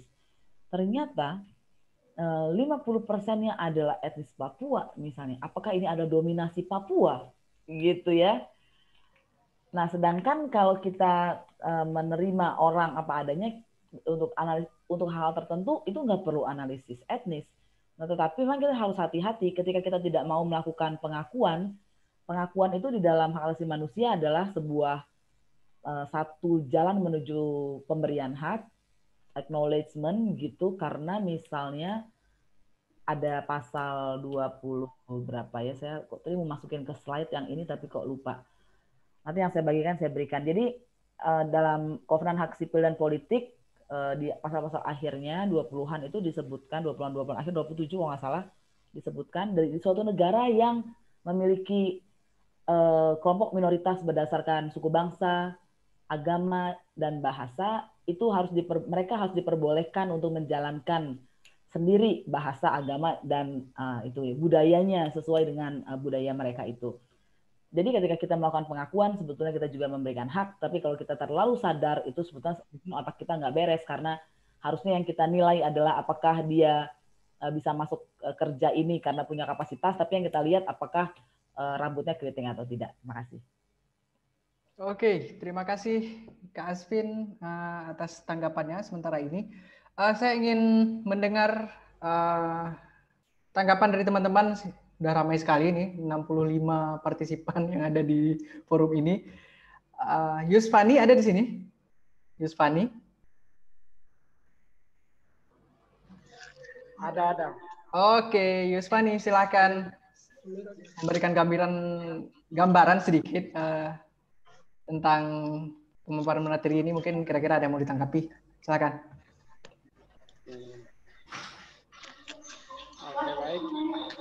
Terima kasih Pak Moderator atas waktunya. Kami di sini hanya ingin memastikan dari pemateri kemarin Bang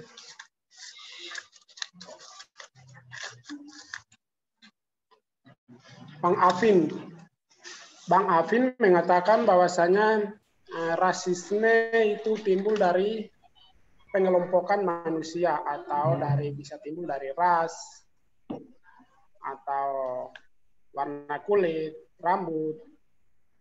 Dan itu kemarin sudah klasifikasi bahwasanya bisa timbul dari pengelompokan. Sementara Bang Putra tadi mengatakan bahwasanya melalui film yang ia nonton bahwasanya bisa timbul dari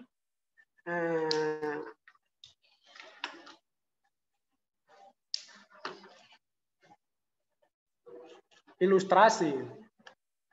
Jadi di sini kami bingung bahwasanya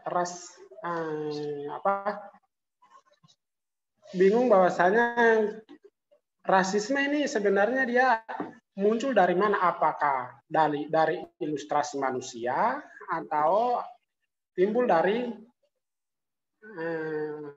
pengelompokan, baik itu dari ras, kulit, atau lain sebagainya.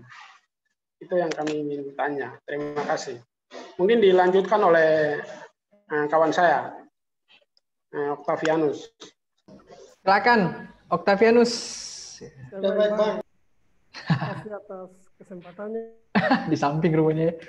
Bang, langsung saya akan bertanya untuk kedua pemateri ya. Ini mungkin bertanya lebih ke Papua ya. di kami ya orang-orang Papua tuh sering dicap atau identik dengan separatis.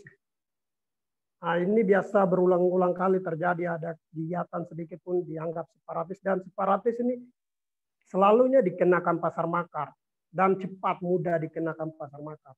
Nah, pertanyaan saya mungkin, apakah produk pasar makar ini adalah produk kolonial Belanda atau memang produk Indonesia? Kalau memang itu produk anak negeri atau Indonesia, siapakah mereka? Apakah negara Indonesia ini sedang menciptakan rasis kultural dan struktural?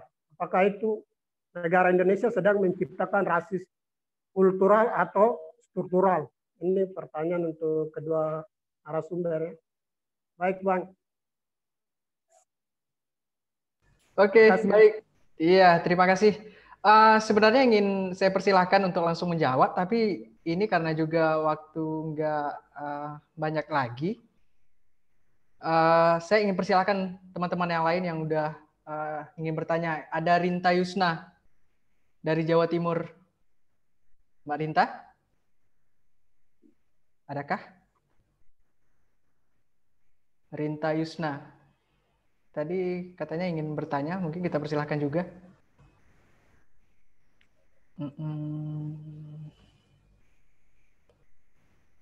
Oke, sepertinya belum ada respon. Kayaknya saya persilahkan dulu deh pembicara untuk menanggapi pertanyaan dari Octavianus sama Ispani tadi. Siapa dulu?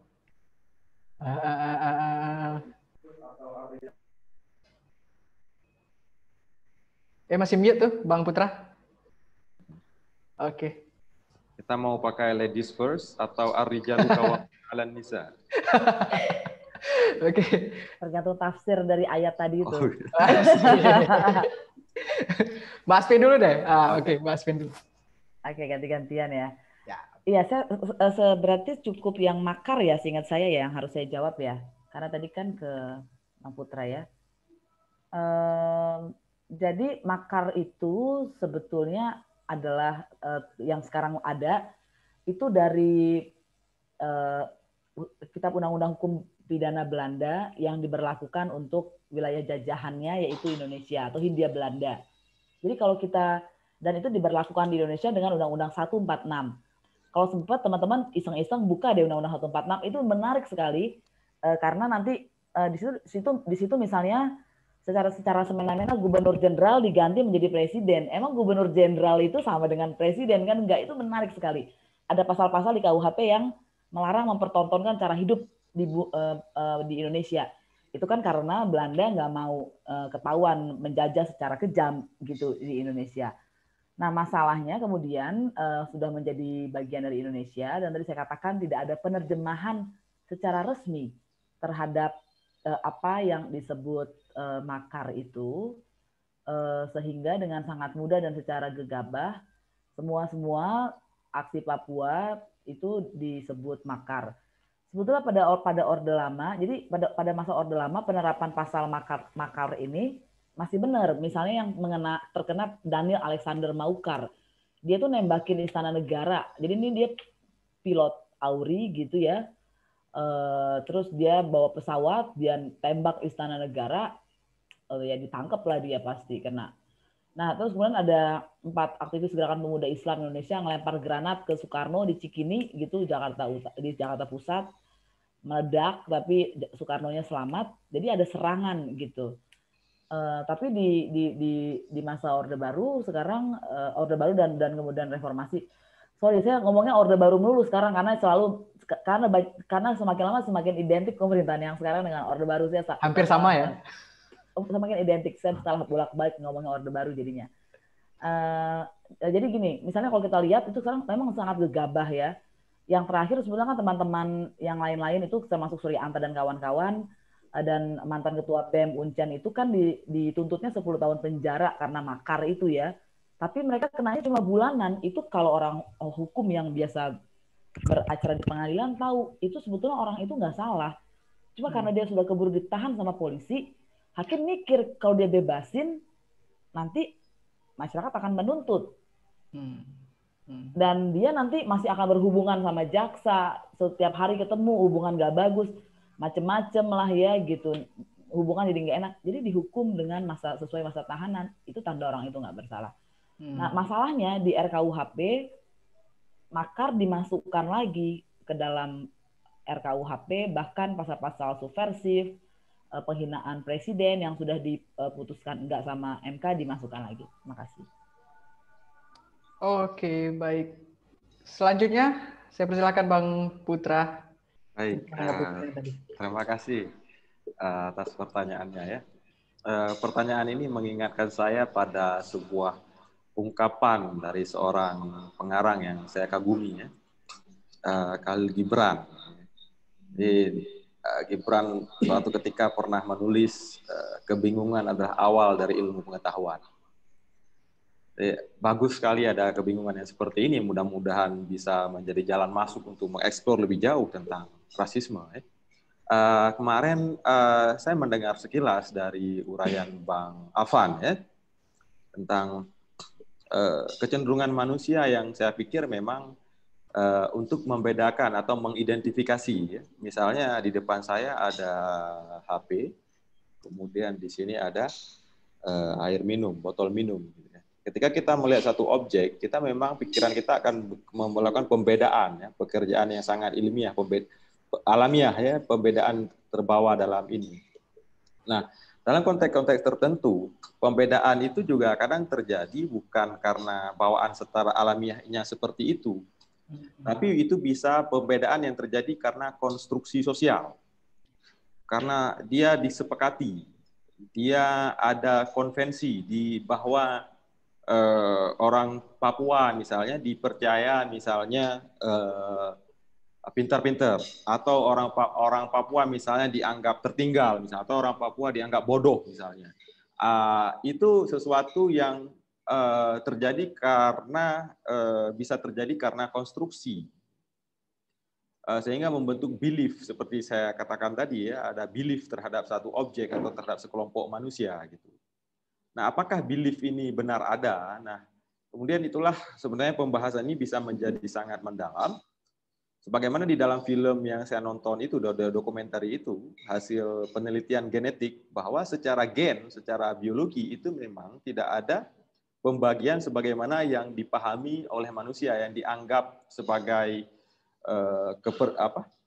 satu kebenaran umum tentang rasisme. Nah, di situ bahkan di judul itu disebutkan illusion, gitu ya, ilusi, bagaimana ini dipercaya dan dianggap sebagai sesuatu yang nyata, gitu, sehingga orang tertentu identik dengan konotasi tertentu. Nah, barangkali ini cukup bisa memberi semacam gambaran ya tentang apa itu pembedaan. Tapi pembedaan itu memang sesuatu yang pertama bawaan manusia ketika dia melihat satu objek. Ketika kita melihat satu objek bukan hanya pembedaan sebenarnya. Ketika kita melihat satu objek, pertama kita melihat objek, kemudian mengidentifikasi objek itu apa, OHP, kemudian ada level selanjutnya itu memberi penilaian, baik atau buruk. Nah, ketika itu baik, maka itu akan mempengaruhi bagaimana reaksi kita terhadap hal itu. Jadi itu proses bagaimana indera manusia menangkap objek yang ada di luar diri dia. Itu dalam hal itu. Tapi ketika dalam hal kasus rasisme itu semacam konstruksi yang dipercayai sebagai sesuatu yang absolut. Kira-kira seperti itu mungkin ya dari saya. Ya, baik, menarik penjelasan dari Bang Putra Hidayatullah. Saya masih menanti nih teman-teman yang lain yang ingin berpartisipasi, ingin bertanya. Kalau enggak saya ingin bertanya nih. Yang paling penting mungkin karena bicara soal Jakarta sentris dan bagaimana pemerintah pusat melihat pembangunan yang ada di daerah itu dari perspektif mereka. Dan bagaimana kalau ingin saya coba kaitkan dengan konteks hari ini, kita baru saja mengalami satu pergolakan soal Omnibus Law, RUU Cipta Kerja yang melahirkan banyak pergolakan di daerah, apalagi di ibu kota ya. Apakah ada kekhawatiran soal Jakarta sentris ini? Itu sih mungkin saya pengen nanyain ke Kak Asfinawati. Karena kan kalau kita lihat akan diatur dengan peraturan pemerintah dan bagaimana perizinan dan segala macam itu akan diatur di pusat dan segala macam. Apa ada indikasi bahwa Jakarta sentris ini akan semakin kuat ketika Omnibus Law ini diberlakukan? Ada yang bertanya? Ya, terima kasih. Oke, silakan. Baiklah. Nunggu yang lain dulu, nunggu yang lain dulu ya. Ada nggak ya yang lain bertanya? Kayaknya Rio mau bertanya tadi. Rio. Silakan Mario. Assalamualaikum. Waalaikumsalam. Nah ini sebenarnya yang terjadi di Aceh ya, yang di kalangan teman-teman di Aceh. Kita dengan teman-teman sendiri suka juga rasis ya. Saya yang berkulit hitam, panggilannya langsung dari remaja dia udah dipanggil black ya, atau dari yang aneh-aneh sedikit, misalnya orang yang nggak ada tangannya Puntung gitu kan. Mungkin apa yang bisa misalnya dari jangan kita bicara misalnya kami orang kampung nggak bicara dulu jauh-jauh kan. Mungkin dari kalangan masyarakat kampung ini apa yang harus diperbaiki dulu misalnya untuk antara teman-teman sendiri aja atau antara kalangan orang kampung, jangan rasis ini jangan di masa yang akan datang jangan terjadi lagi. Ada solusinya ya enggak kira-kira? Itu aja. Oke, Bang. Terima kasih, Mario. Ini olok-olokan di lingkungan tongkrongan nih. Sering seperti itu ya. Walaupun mungkin dari kalau sesama teman itu cenderung ditolerir ya. Jadi bahan bercandaan segala macam. Tapi apakah ini mungkin bisa karena hal-hal kecil yang membentuk frame sehingga ketika besar sampai kita bergaul di masyarakat sosial secara luas, ini bakal berdampak buruk atau seperti apa? Mungkin apa dulu pertanyaan Rio dulu, pertanyaan aku dulu yang dijawab. Bang Putra dulu deh. Tadi udah Kak Asvin ya? Siapa dulu nih? Ya, tadi aku baik. gantian. Mungkin saya akan jawab pertanyaan Rio. Kalau ditanya solusi ya mungkin 2 kata saja, jangan rasis. tapi mungkin saya akan jelaskan. Jadi itu ada satu fenomena menarik ya. Waktu itu saya baru pulang dari Eropa, dari Inggris. Jadi saya pulang tiba di kampung. Kebetulan waktu di kampus dulu, di antara nilai-nilai yang sangat yang sangat serius ini kan adalah persoalan rasisme, karena kampus sangat banyak sekali etnis dari Afrika, dari Asia, Cina, dari Eropa juga, Amerika Latin. Jadi satu nilai-nilai yang dijunjung tinggi di kampus itu adalah say no to racism. Nah, waktu pulang ke kampung, tiba-tiba saya terkejut dari tidur gitu. Langsung saya biasanya bangun tidak secepat itu, tapi kebetulan ada anak-anak lari-lari dan kemudian memanggil sesamanya negro kah. Kamu ini negro gitu.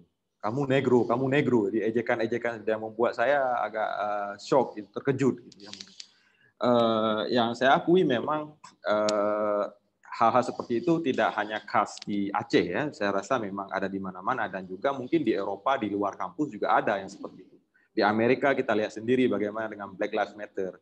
Jadi kecenderungan rasisme ini ada di setiap masyarakat.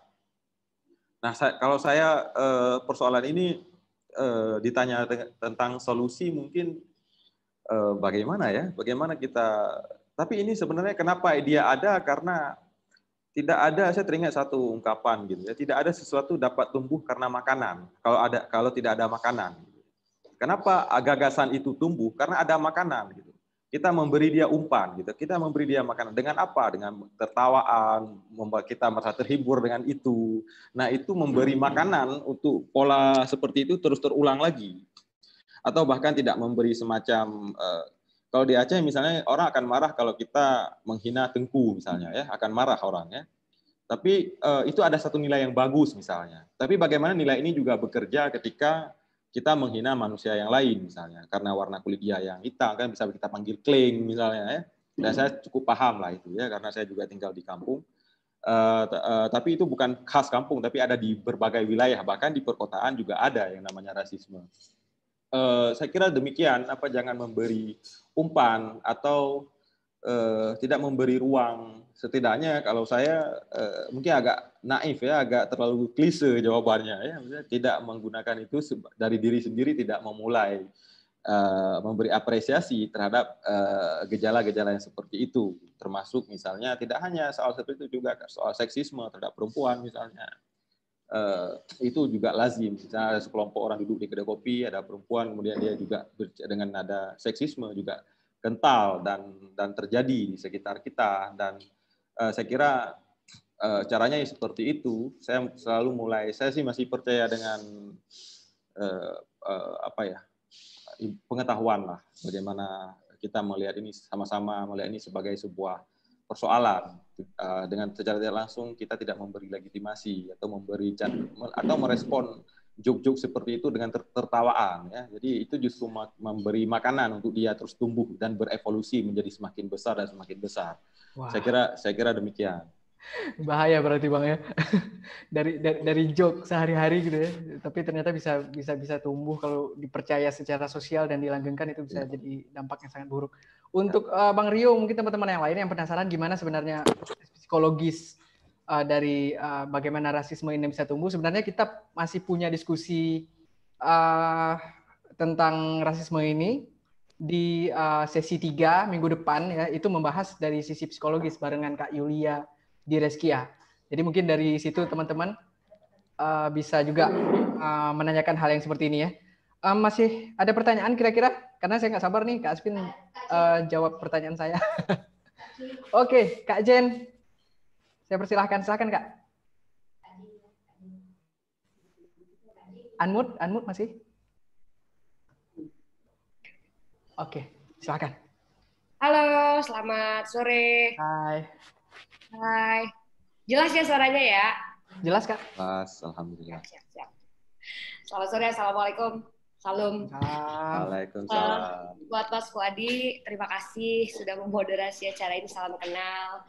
Buat Kak Asfinawati, Kak Putra juga salam kenal. Ini menarik, topik yang seru sih. Kalau sampai malam juga nggak apa-apa diskusinya kali ya. Tapi kalau bicara rasisme, kadang kita tuh tanpa sadar memang dicekokin ya dari kecil begitu. Cuman masalahnya nggak cuma persoalan rasisme menurutku, tapi kadang-kadang juga kayak justifikasi ke orang atau ke sekelompok orang. Ini juga menarik. Kayak kemarin 2006 kan, terutama soal bom di Surabaya kan, itu kan kadang-kadang kalau kita ngelihat orang yang pakai cadar terus celana cungkring, langsung kita melebeli dia atau kelompok orang itu tuh wah teroris nih. Kadang bawa bercandaan atau segala macam, tanpa sadar kan kita juga akhirnya menjadi bagian dalam quote on quote. Nah, kemudian belum lagi orang-orang sekitar kita yang kadang-kadang kita kalau misalnya mau ngomong, lo tuh sebenarnya rasis lo. Nah, ini sebenarnya bagaimana sih pendekatannya, terutama kalau kita biarin begini terus kan akan menjadi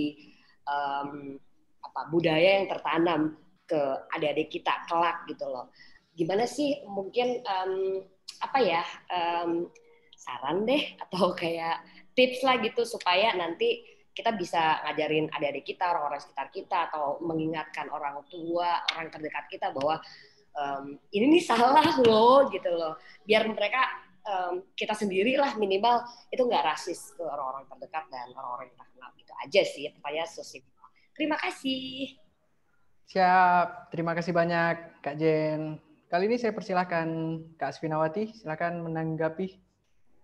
Ya, saya nanggapin yang mana nih? Pertanyaannya Kak Jen atau moderator? Mana aja boleh. Kayaknya Bang Putra lebih pas itu menanggapi pertanyaannya Kak Jen, terus antropologis dan lain-lain. Oke. Ya, kalau saya mungkin coba jawab sedikit dari segi hukum. Sebetulnya kan hukum itu ada untuk juga untuk membuat orang tahu bahwa itu salah. Meskipun saya sendiri sebetulnya sudah tidak percaya bahwa cara yang paling baik memberitahu orang dia salah adalah melalui hukum, karena nanti moralnya sebetulnya bukan moral yang otonom, tapi moral yang heteronom. Jadi persis seperti anak kecil yang disuruh puasa gitu, kalau nggak ada orang dia minum. Dan kebanyakan masyarakat Indonesia kan begitu. Kalau ada polisi, dia pakai helm, kalau nggak ada polisi nggak pakai helm. Padahal mau ada polisi atau nggak ada polisi, kalau dia jatuh kepalanya terpecah gitu. Jadi esensi larangan itu hilang gitu. Nah, soal yang omnibus, menurut saya ini akan ada kaitannya nanti dengan rasisme dalam arti yang lebih luas, yaitu sebenarnya ada stigma itu akan melahirkan sebuah cara pandang yang bias kan gitu. Saya minta maaf agak berisik ya, ada banyak masjid sedang ini barengan azan. Nah, saya mau boleh share satu slide saja. Saya menunjukkan ini adalah TAP MPR nomor 1098 tentang kondisi politik di Indonesia pada masa Orde Baru, supaya kita ingat gitu apa yang sebetulnya terjadi pada Orde Baru. Yaitu mekanisme hubungan pusat dan daerah cenderung menganut sentralisasi kekuasaan dan pengambilan keputusan yang kurang sesuai dengan kondisi geografis dan demografis. Keadaan ini menghambat penciptaan keadilan dan pemerataan hasil pembangunan, dan pelaksanaan otonomi daerah yang luas, nyata dan bertanggung jawab itu harusnya menjadi tujuan dari negara Indonesia.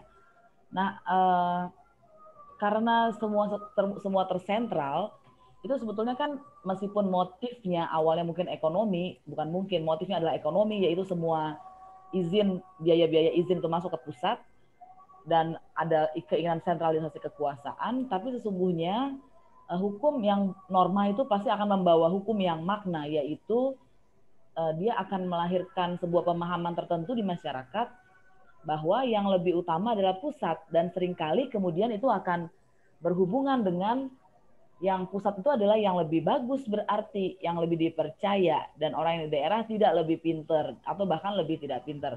Sesuatu yang tentu saja sangat bias dan salah sama sekali gitu.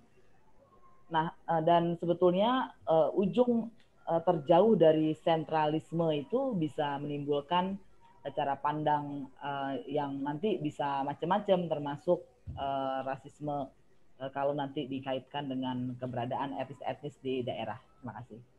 Ya, dan bahkan membuat kita semakin identik dengan Orde Baru, Kak, ya? Walaupun Kakak agak canggung tadi menyebutkan Orde Baru. Oke, Bang Putra Hidayatullah mungkin bisa menjawab pertanyaan Kak Jen tadi. Silakan, Bang. Terima kasih Kak Jen. Senang sekali bisa berdiskusi dan berbagi. Ini pertanyaan yang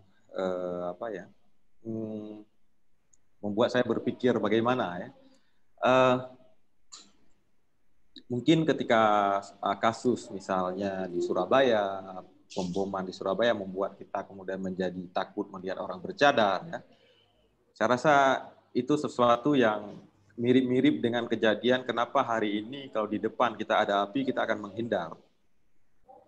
Ya, kalau kita melihat api, kita nggak akan masuk ke dalam api itu, karena kita akan menghindar. Karena dalam alamiah kita memang ada memori yang merekam, bahwa ini tidak hanya merekam, tapi mengidentifikasikan, ini bahaya.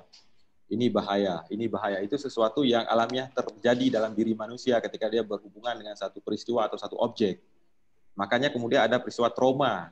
Ada trauma misalnya kalau orang-orang di Aceh, misalnya ada orang trauma melihat tentara. Gitu. Mendengar suara truk lewat itu bisa bergetar. Gitu ya. Karena mereka mengalami apa yang terjadi di sebelumnya. Ada mekanisme perekaman, kemudian pelabelan, bahwa suara ini mengidentifikasikan apa. Gitu. Kemudian ketika juga secara visual, ketika melihat orang bercadar itu mengingatkan kita pada yang terjadi di bom, gitu, pemboman. Gitu. Saya mungkin kembali pada apa yang saya pelajari pada tatanan individu, ya, pada tataran individu apa yang saya pelajari misalnya dari cerita yang saya dengar tadi ya soal cerita anjing itu tadi ya, perkawinan dengan anjing itu. Apa yang saya lakukan adalah juga apa yang saya lihat di masjid waktu itu. Apa yang saya lakukan adalah to questions. Gitu ya. Nah, saya melihat di sini saya melihat adanya satu hal yang penting lain selain learning. Gitu ya. Jadi selain learn, penting juga untuk to unlearn. Kebanyakan kita setelah learning lupa pada tahapan selanjutnya itu to unlearn. Jadi membongkar apa yang telah kita pelajari. Nah, saya punya kebiasaan seperti ini. Kadang-kadang saya mempertanyakan ulang ya, apa yang saya terima. Ini saya kira mungkin setidaknya untuk saya pribadi itu satu hal yang menarik. Ketika saya menemukan banyak sekali dalam tanda kutip noda-noda dari apa yang tertanam dalam pikiran saya sejak kecil ya, menahun. Mungkin sampai kita bertemu hari ini sejak saudara bangun pagi tadi sudah merekam banyak sekali hal. di Instagram sudah merekam secara visual banyak sekali hal, kemudian dari gosip teleponan mendengar banyak sekali hal. Jadi banyak sekali data yang tersimpan. Terkadang data itu disampaikan oleh orang yang so-called kita anggap sebagai misalnya orang yang dihormati, yang lebih tua, sehingga apa yang dia sampaikan sepenuhnya benar. Tapi in reality, pada kenyataan tidak seperti itu. Ada beberapa ketika kita ulik kembali, ternyata banyak hal-hal yaitu racun, yaitu membahayakan. Nah, kalau saya pribadi, saya akan melakukan cara seperti itu, pembongkaran, the process of unlearning. Jadi ada masa-masa kita menghabiskan learning, merekam segala hal, tapi ada masa-masa mungkin memberikan ruang kepada proses unlearning, to unlearn, membongkar apa-apa yang sudah kita terima. Nah, saya kira itu yang bisa dilakukan dalam tahapan individu. Nah, dalam tahapan sosial, saya kemudian melihat penting adanya penulis, penting adanya seniman, penting adanya budayawan yang mencoba membahasakan ini ke publik. Seniman kan punya daya artikulasi yang powerful ya, bisa menjangkau ya. Kemudian ada media yang mungkin perlu memahami lebih dalam soal perspektif ini. Saya kira itu salah di antara hal yang bisa dilakukan baik dalam tatanan individu dan juga dalam kelompok. Tentu saya menjawabnya dalam tataran dalam ruang lingkup kebudayaan ya. Kenapa tadi ada seniman dan sebagainya. Tentu, tapi ada hal-hal lain yang sebenarnya kita bisa saling berkontribusi. Misalnya ada orang IT misalnya bisa memberi kontribusi terhadap ini. Misalnya kayak ada seorang teman saya yang bekerja di Facebook.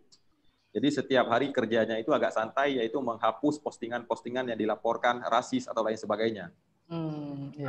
Dan satu hal yang menarik, hal yang paling harus dihapus itu adalah Hitler, kata Hitler. Dan lucunya, kata Hitler itu paling banyak dia nelpon saya dari Jerman, dia bilang bahwa dari Indonesia kenapa banyak sekali menyebutkan Hitler. Ya, jadi kerjaannya menghapus banyak sekali kata Hitler dari Indonesia.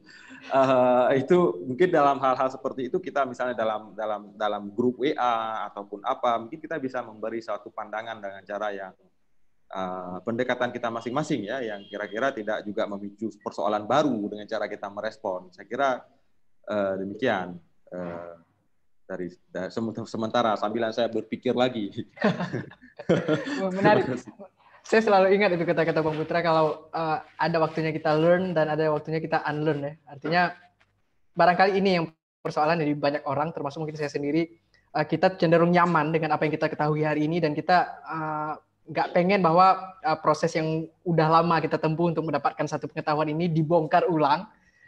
Ya, mungkin itu letak masalahnya yang saya lihat. Sudah, 17:58 menit ini. Sebenarnya diskusinya sudah semakin panas ya.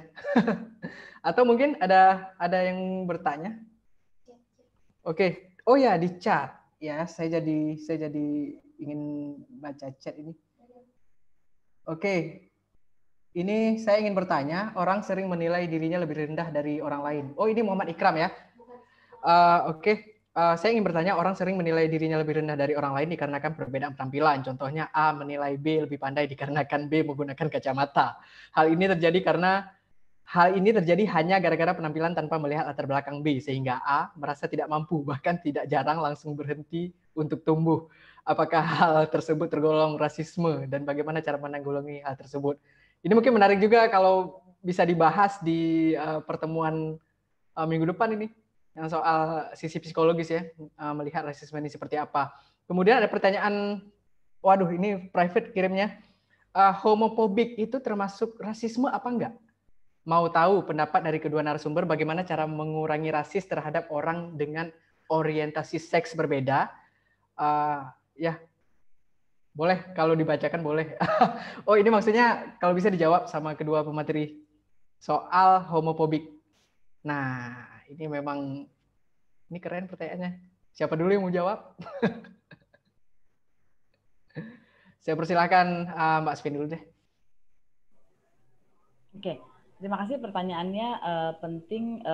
Jadi kalau dari pertanyaan-pertanyaan yang tadi, kira-kira saya mendapat pengetahuan baru. Jadi begini, rasisme itu adalah sebuah paham, gitu.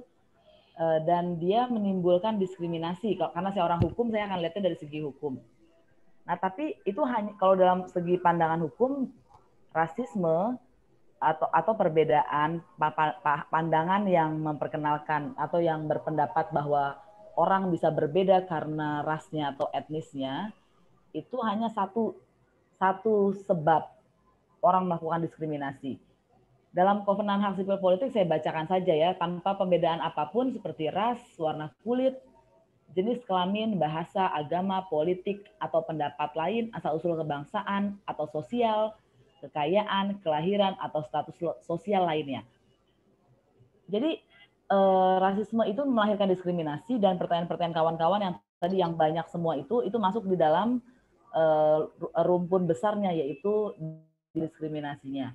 Nah, cara bekerja diskriminasi tadi sebetulnya sudah dijelaskan bahwa dia melalui stigma, stereotyping, dan tadi akhirnya ada pembedaan dan lain-lain. Tunggu, pertanyaannya tadi di chat ya. Nah, salah satu kesalahan, salah satu modus utama cara beroperasinya stigma itu adalah dia menilai orang dia menilai orang yang tidak manifest. Jadi menilai yang tidak berwujud. Orientasi itu kan tidak berwujud atau belum berwujud. Orientasi ini macam-macam, orientasi politik, orientasi seksual, orientasi hidup. Karena bisa saja kita kemudian mendiskriminasi orang yang orientasi hidupnya adalah hedonisme. Gitu, meskipun kalau dalam filsafat kan hedonisme itu akan jadi sangat berbeda dengan pandangan kita saat ini meskipun mirip-mirip. Tapi kalau kita anggaplah hedonisme seperti yang pandangan umum, maka kita bisa jatuh kepada mendiskriminasi orang ketika kita tahu oh dia kayaknya hedon. Kita harusnya kan yang dinilai, yang dihakimi itu perbuatannya, dan itu harus sesuai dengan hukum, bukan kita yang mengadili gitu kan. Nah, kalau kita lihat dengan orientasi seksual, sebetulnya misalnya saya ambil contoh orientasi ini, apa itu namanya, kok saya lupa tiba-tiba, yang suka sama anak-anak, pedofil. Kalau ada orang ternyata dia punya kecenderungan suka sama anak-anak, tapi dia menahan diri dan dia tidak pernah memanifestkan orientasinya itu, maka dia kan nggak bisa dihukum. Nah, masalahnya dengan orientasi seksual lebih setingkat di atas pedofil gitu, karena kalau pedofil itu ada kesepakatan internasional bahwa anak itu diasumsikan tidak punya konsen, dia urusannya bukan dengan konsen. Berhubungan seks dengan anak-anak, meskipun anak-anak itu mau, itu tetap salah, karena anak bukan subjek yang bisa dianggap memberikan konsen. Meskipun di negara-negara tertentu yang sudah lebih detail, mereka lebih bagus menurut saya, beberapa negara bagian Amerika misalnya, kalau itu hubungan seks antara di luar perkawinan atau di dalam perkawinan antara 16 sampai 17 tahun, itu akan diperlakukan berbeda daripada yang 16 dengan 23 tahun. Nah, kalau Indonesia kan tidak, akibatnya anak-anak itu juga menjadi korban yang melakukan hubungan seks dengan anak-anak, dia dihukum gitu, padahal juga anak-anak. Nah, terkait kembali dengan yang orientasi seksual, kan sebetulnya orientasi seksual itu dalam pidana begini, harus ada korban gitu. Karena itu ada banyak kejahatan di Indonesia yang tidak punya korban. Kalau misalnya ada orang punya orientasi seksual yang sejenis, kemudian dia mempraktekkannya, mungkin itu dalam beberapa keyakinan agama adalah salah dan tidak baik. Tapi apakah pertanyaannya seluruh hal yang tidak baik atau salah di mata ajaran keyakinan itu harus dipidana? Kalau jawabannya iya, akan muncul komplikasi hukum. Begini, berbuat di dalam agama, misalnya Islam, atau yang di agama yang lain, durhaka kepada orang tua itu kan perbuatan yang sangat buruk, dikecam, dan salah, dan jelek. Dan berdecak kepada orang tua itu adalah masuk sudah ke dalam, apa tadi namanya, berdecak itu sudah jadi, ini ya, apa sih, saya kalau jadi lupa ngomongnya apa, iya, sudah menjadi ini kepada orang tua, durhaka. Tapi apakah berarti Indonesia harus menghukum orang yang berdecak kepada orang tua? Oh, itu sangat mengerikan. Kalau kita kaitkan lagi, moralitas agama itu berbeda-beda. Misalnya, ada misalnya kawin lebih dari satu.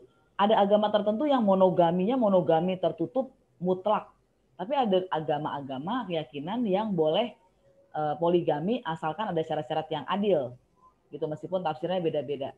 Nah, apakah kita mau menghukum orang yang poligami yang kita asumsikan ada konsen yang terbuka dan dia merasa dia menjalankan ajaran keyakinannya, kecuali kalau poligami yang banyak sekarang terjadi yang nggak izin istri, kemudian nggak ada alasan, itu kan ada persoalan yang lain.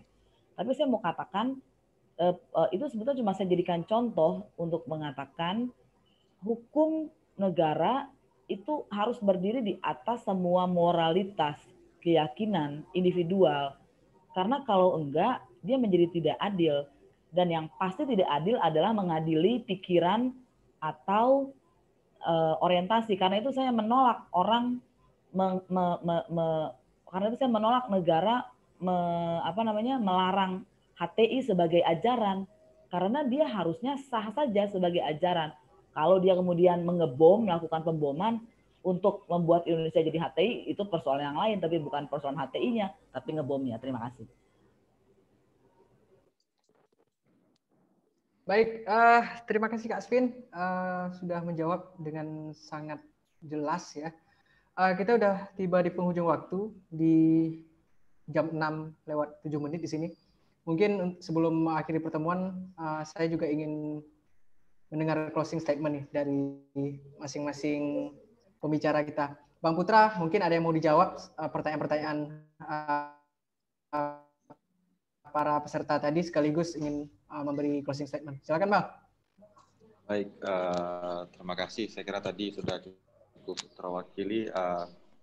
Ada beberapa, tapi memang untuk pertanyaan terakhir itu saya tidak bisa, saya yakin dan percaya itu bukan perkara yang sederhana, dan itu tidak bisa, dan itu butuh kajian yang namanya SOGI ESG ya. Mungkin ada yang lebih tahu lebih jauh soal itu, dan saya tidak menguasai bidang itu. Dan itu berimplikasi pada diskusi yang sangat panjang, karena manusia ini kompleks sekali. Bicara etik, gagasan tentang baik dan buruk itu tidak sesederhana yang kita terima selama ini. Ketika kita semakin jauh berjalan, semakin melihat corak manusia yang beragam jenis dan beragam ras, itu kita akan belajar satu hal yang baru. Nah, selama ini konsepsi kita terhadap yang lain, konsepsi kita terhadap sesuatu yang bukan dari diri kita, itu adalah satu bentukan konstruksi, sehingga itu mempengaruhi cara kita melihat mereka.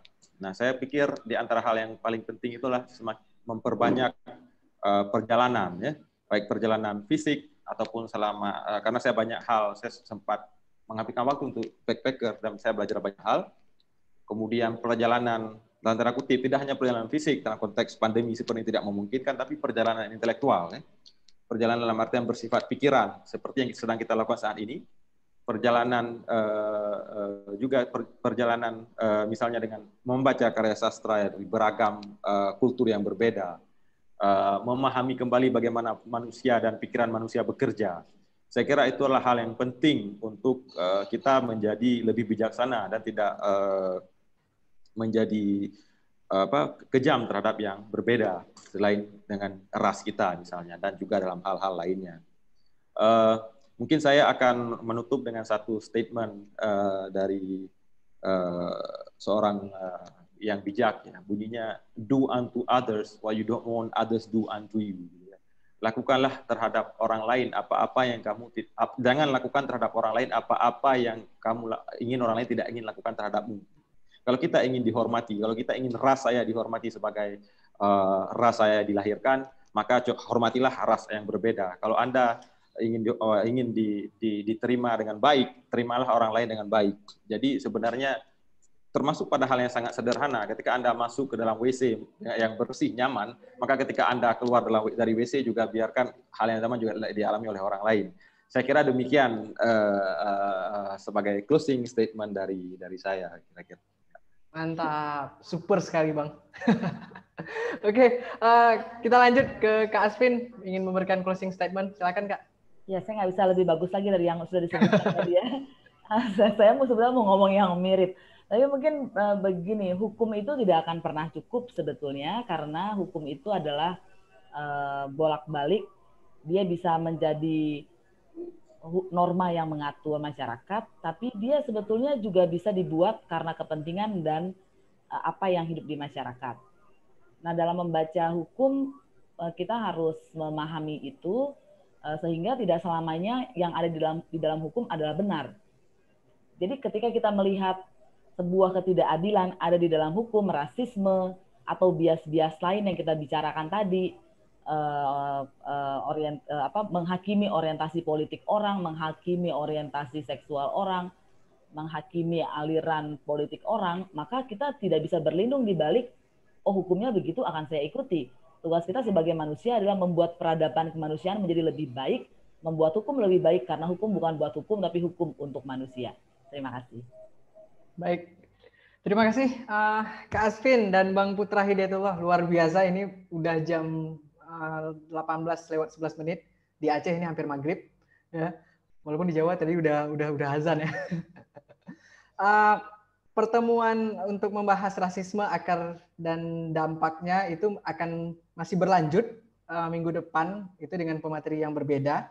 Ada Kak Yulia Direskia, psikolog yang akan ditemani Azharul Husna, dan kita akan dengan fokusnya kita akan coba menggali bagaimana rasisme itu bisa menjadi satu persoalan ya, yang sampai sekarang juga, walaupun kalau kita berkaca dari persoalan Papua, padahal kalau saya baca artikel itu banyak orang yang mempersoalkan Papua dari tahun 2012 sudah ada artikel bagaimana media rasisme saling melanggengkan satu sama lain dan bagaimana pemerintah melakukan pembiaran, dan ternyata kita sudah menginjak tahun 2020 tidak ada yang berubah, artikel-artikel itu masih relevan untuk dibaca, dan semoga juga diskusi ini bisa mencerahkan untuk saya pribadi dan juga teman-teman. Mohon maaf kalau ada yang pengen bertanya tapi waktu juga udah sempit sekali ya. Terima kasih kawan-kawan, terima kasih Bang Putra, terima kasih Kak Asvin, dan terima kasih Bang Aga yang sudah mengilustrasikan pertemuan kita nanti, dikonklusikan dengan dalam bentuk ilustrasi gambar. Terima kasih untuk kawan-kawan semua. Sampai jumpa minggu depan. Saya Wadi Mardatillah, mohon maaf kalau salah-salah kata. Wabillahi taufiq wal hidayah. Wassalamualaikum warahmatullahi wabarakatuh. Terima kasih.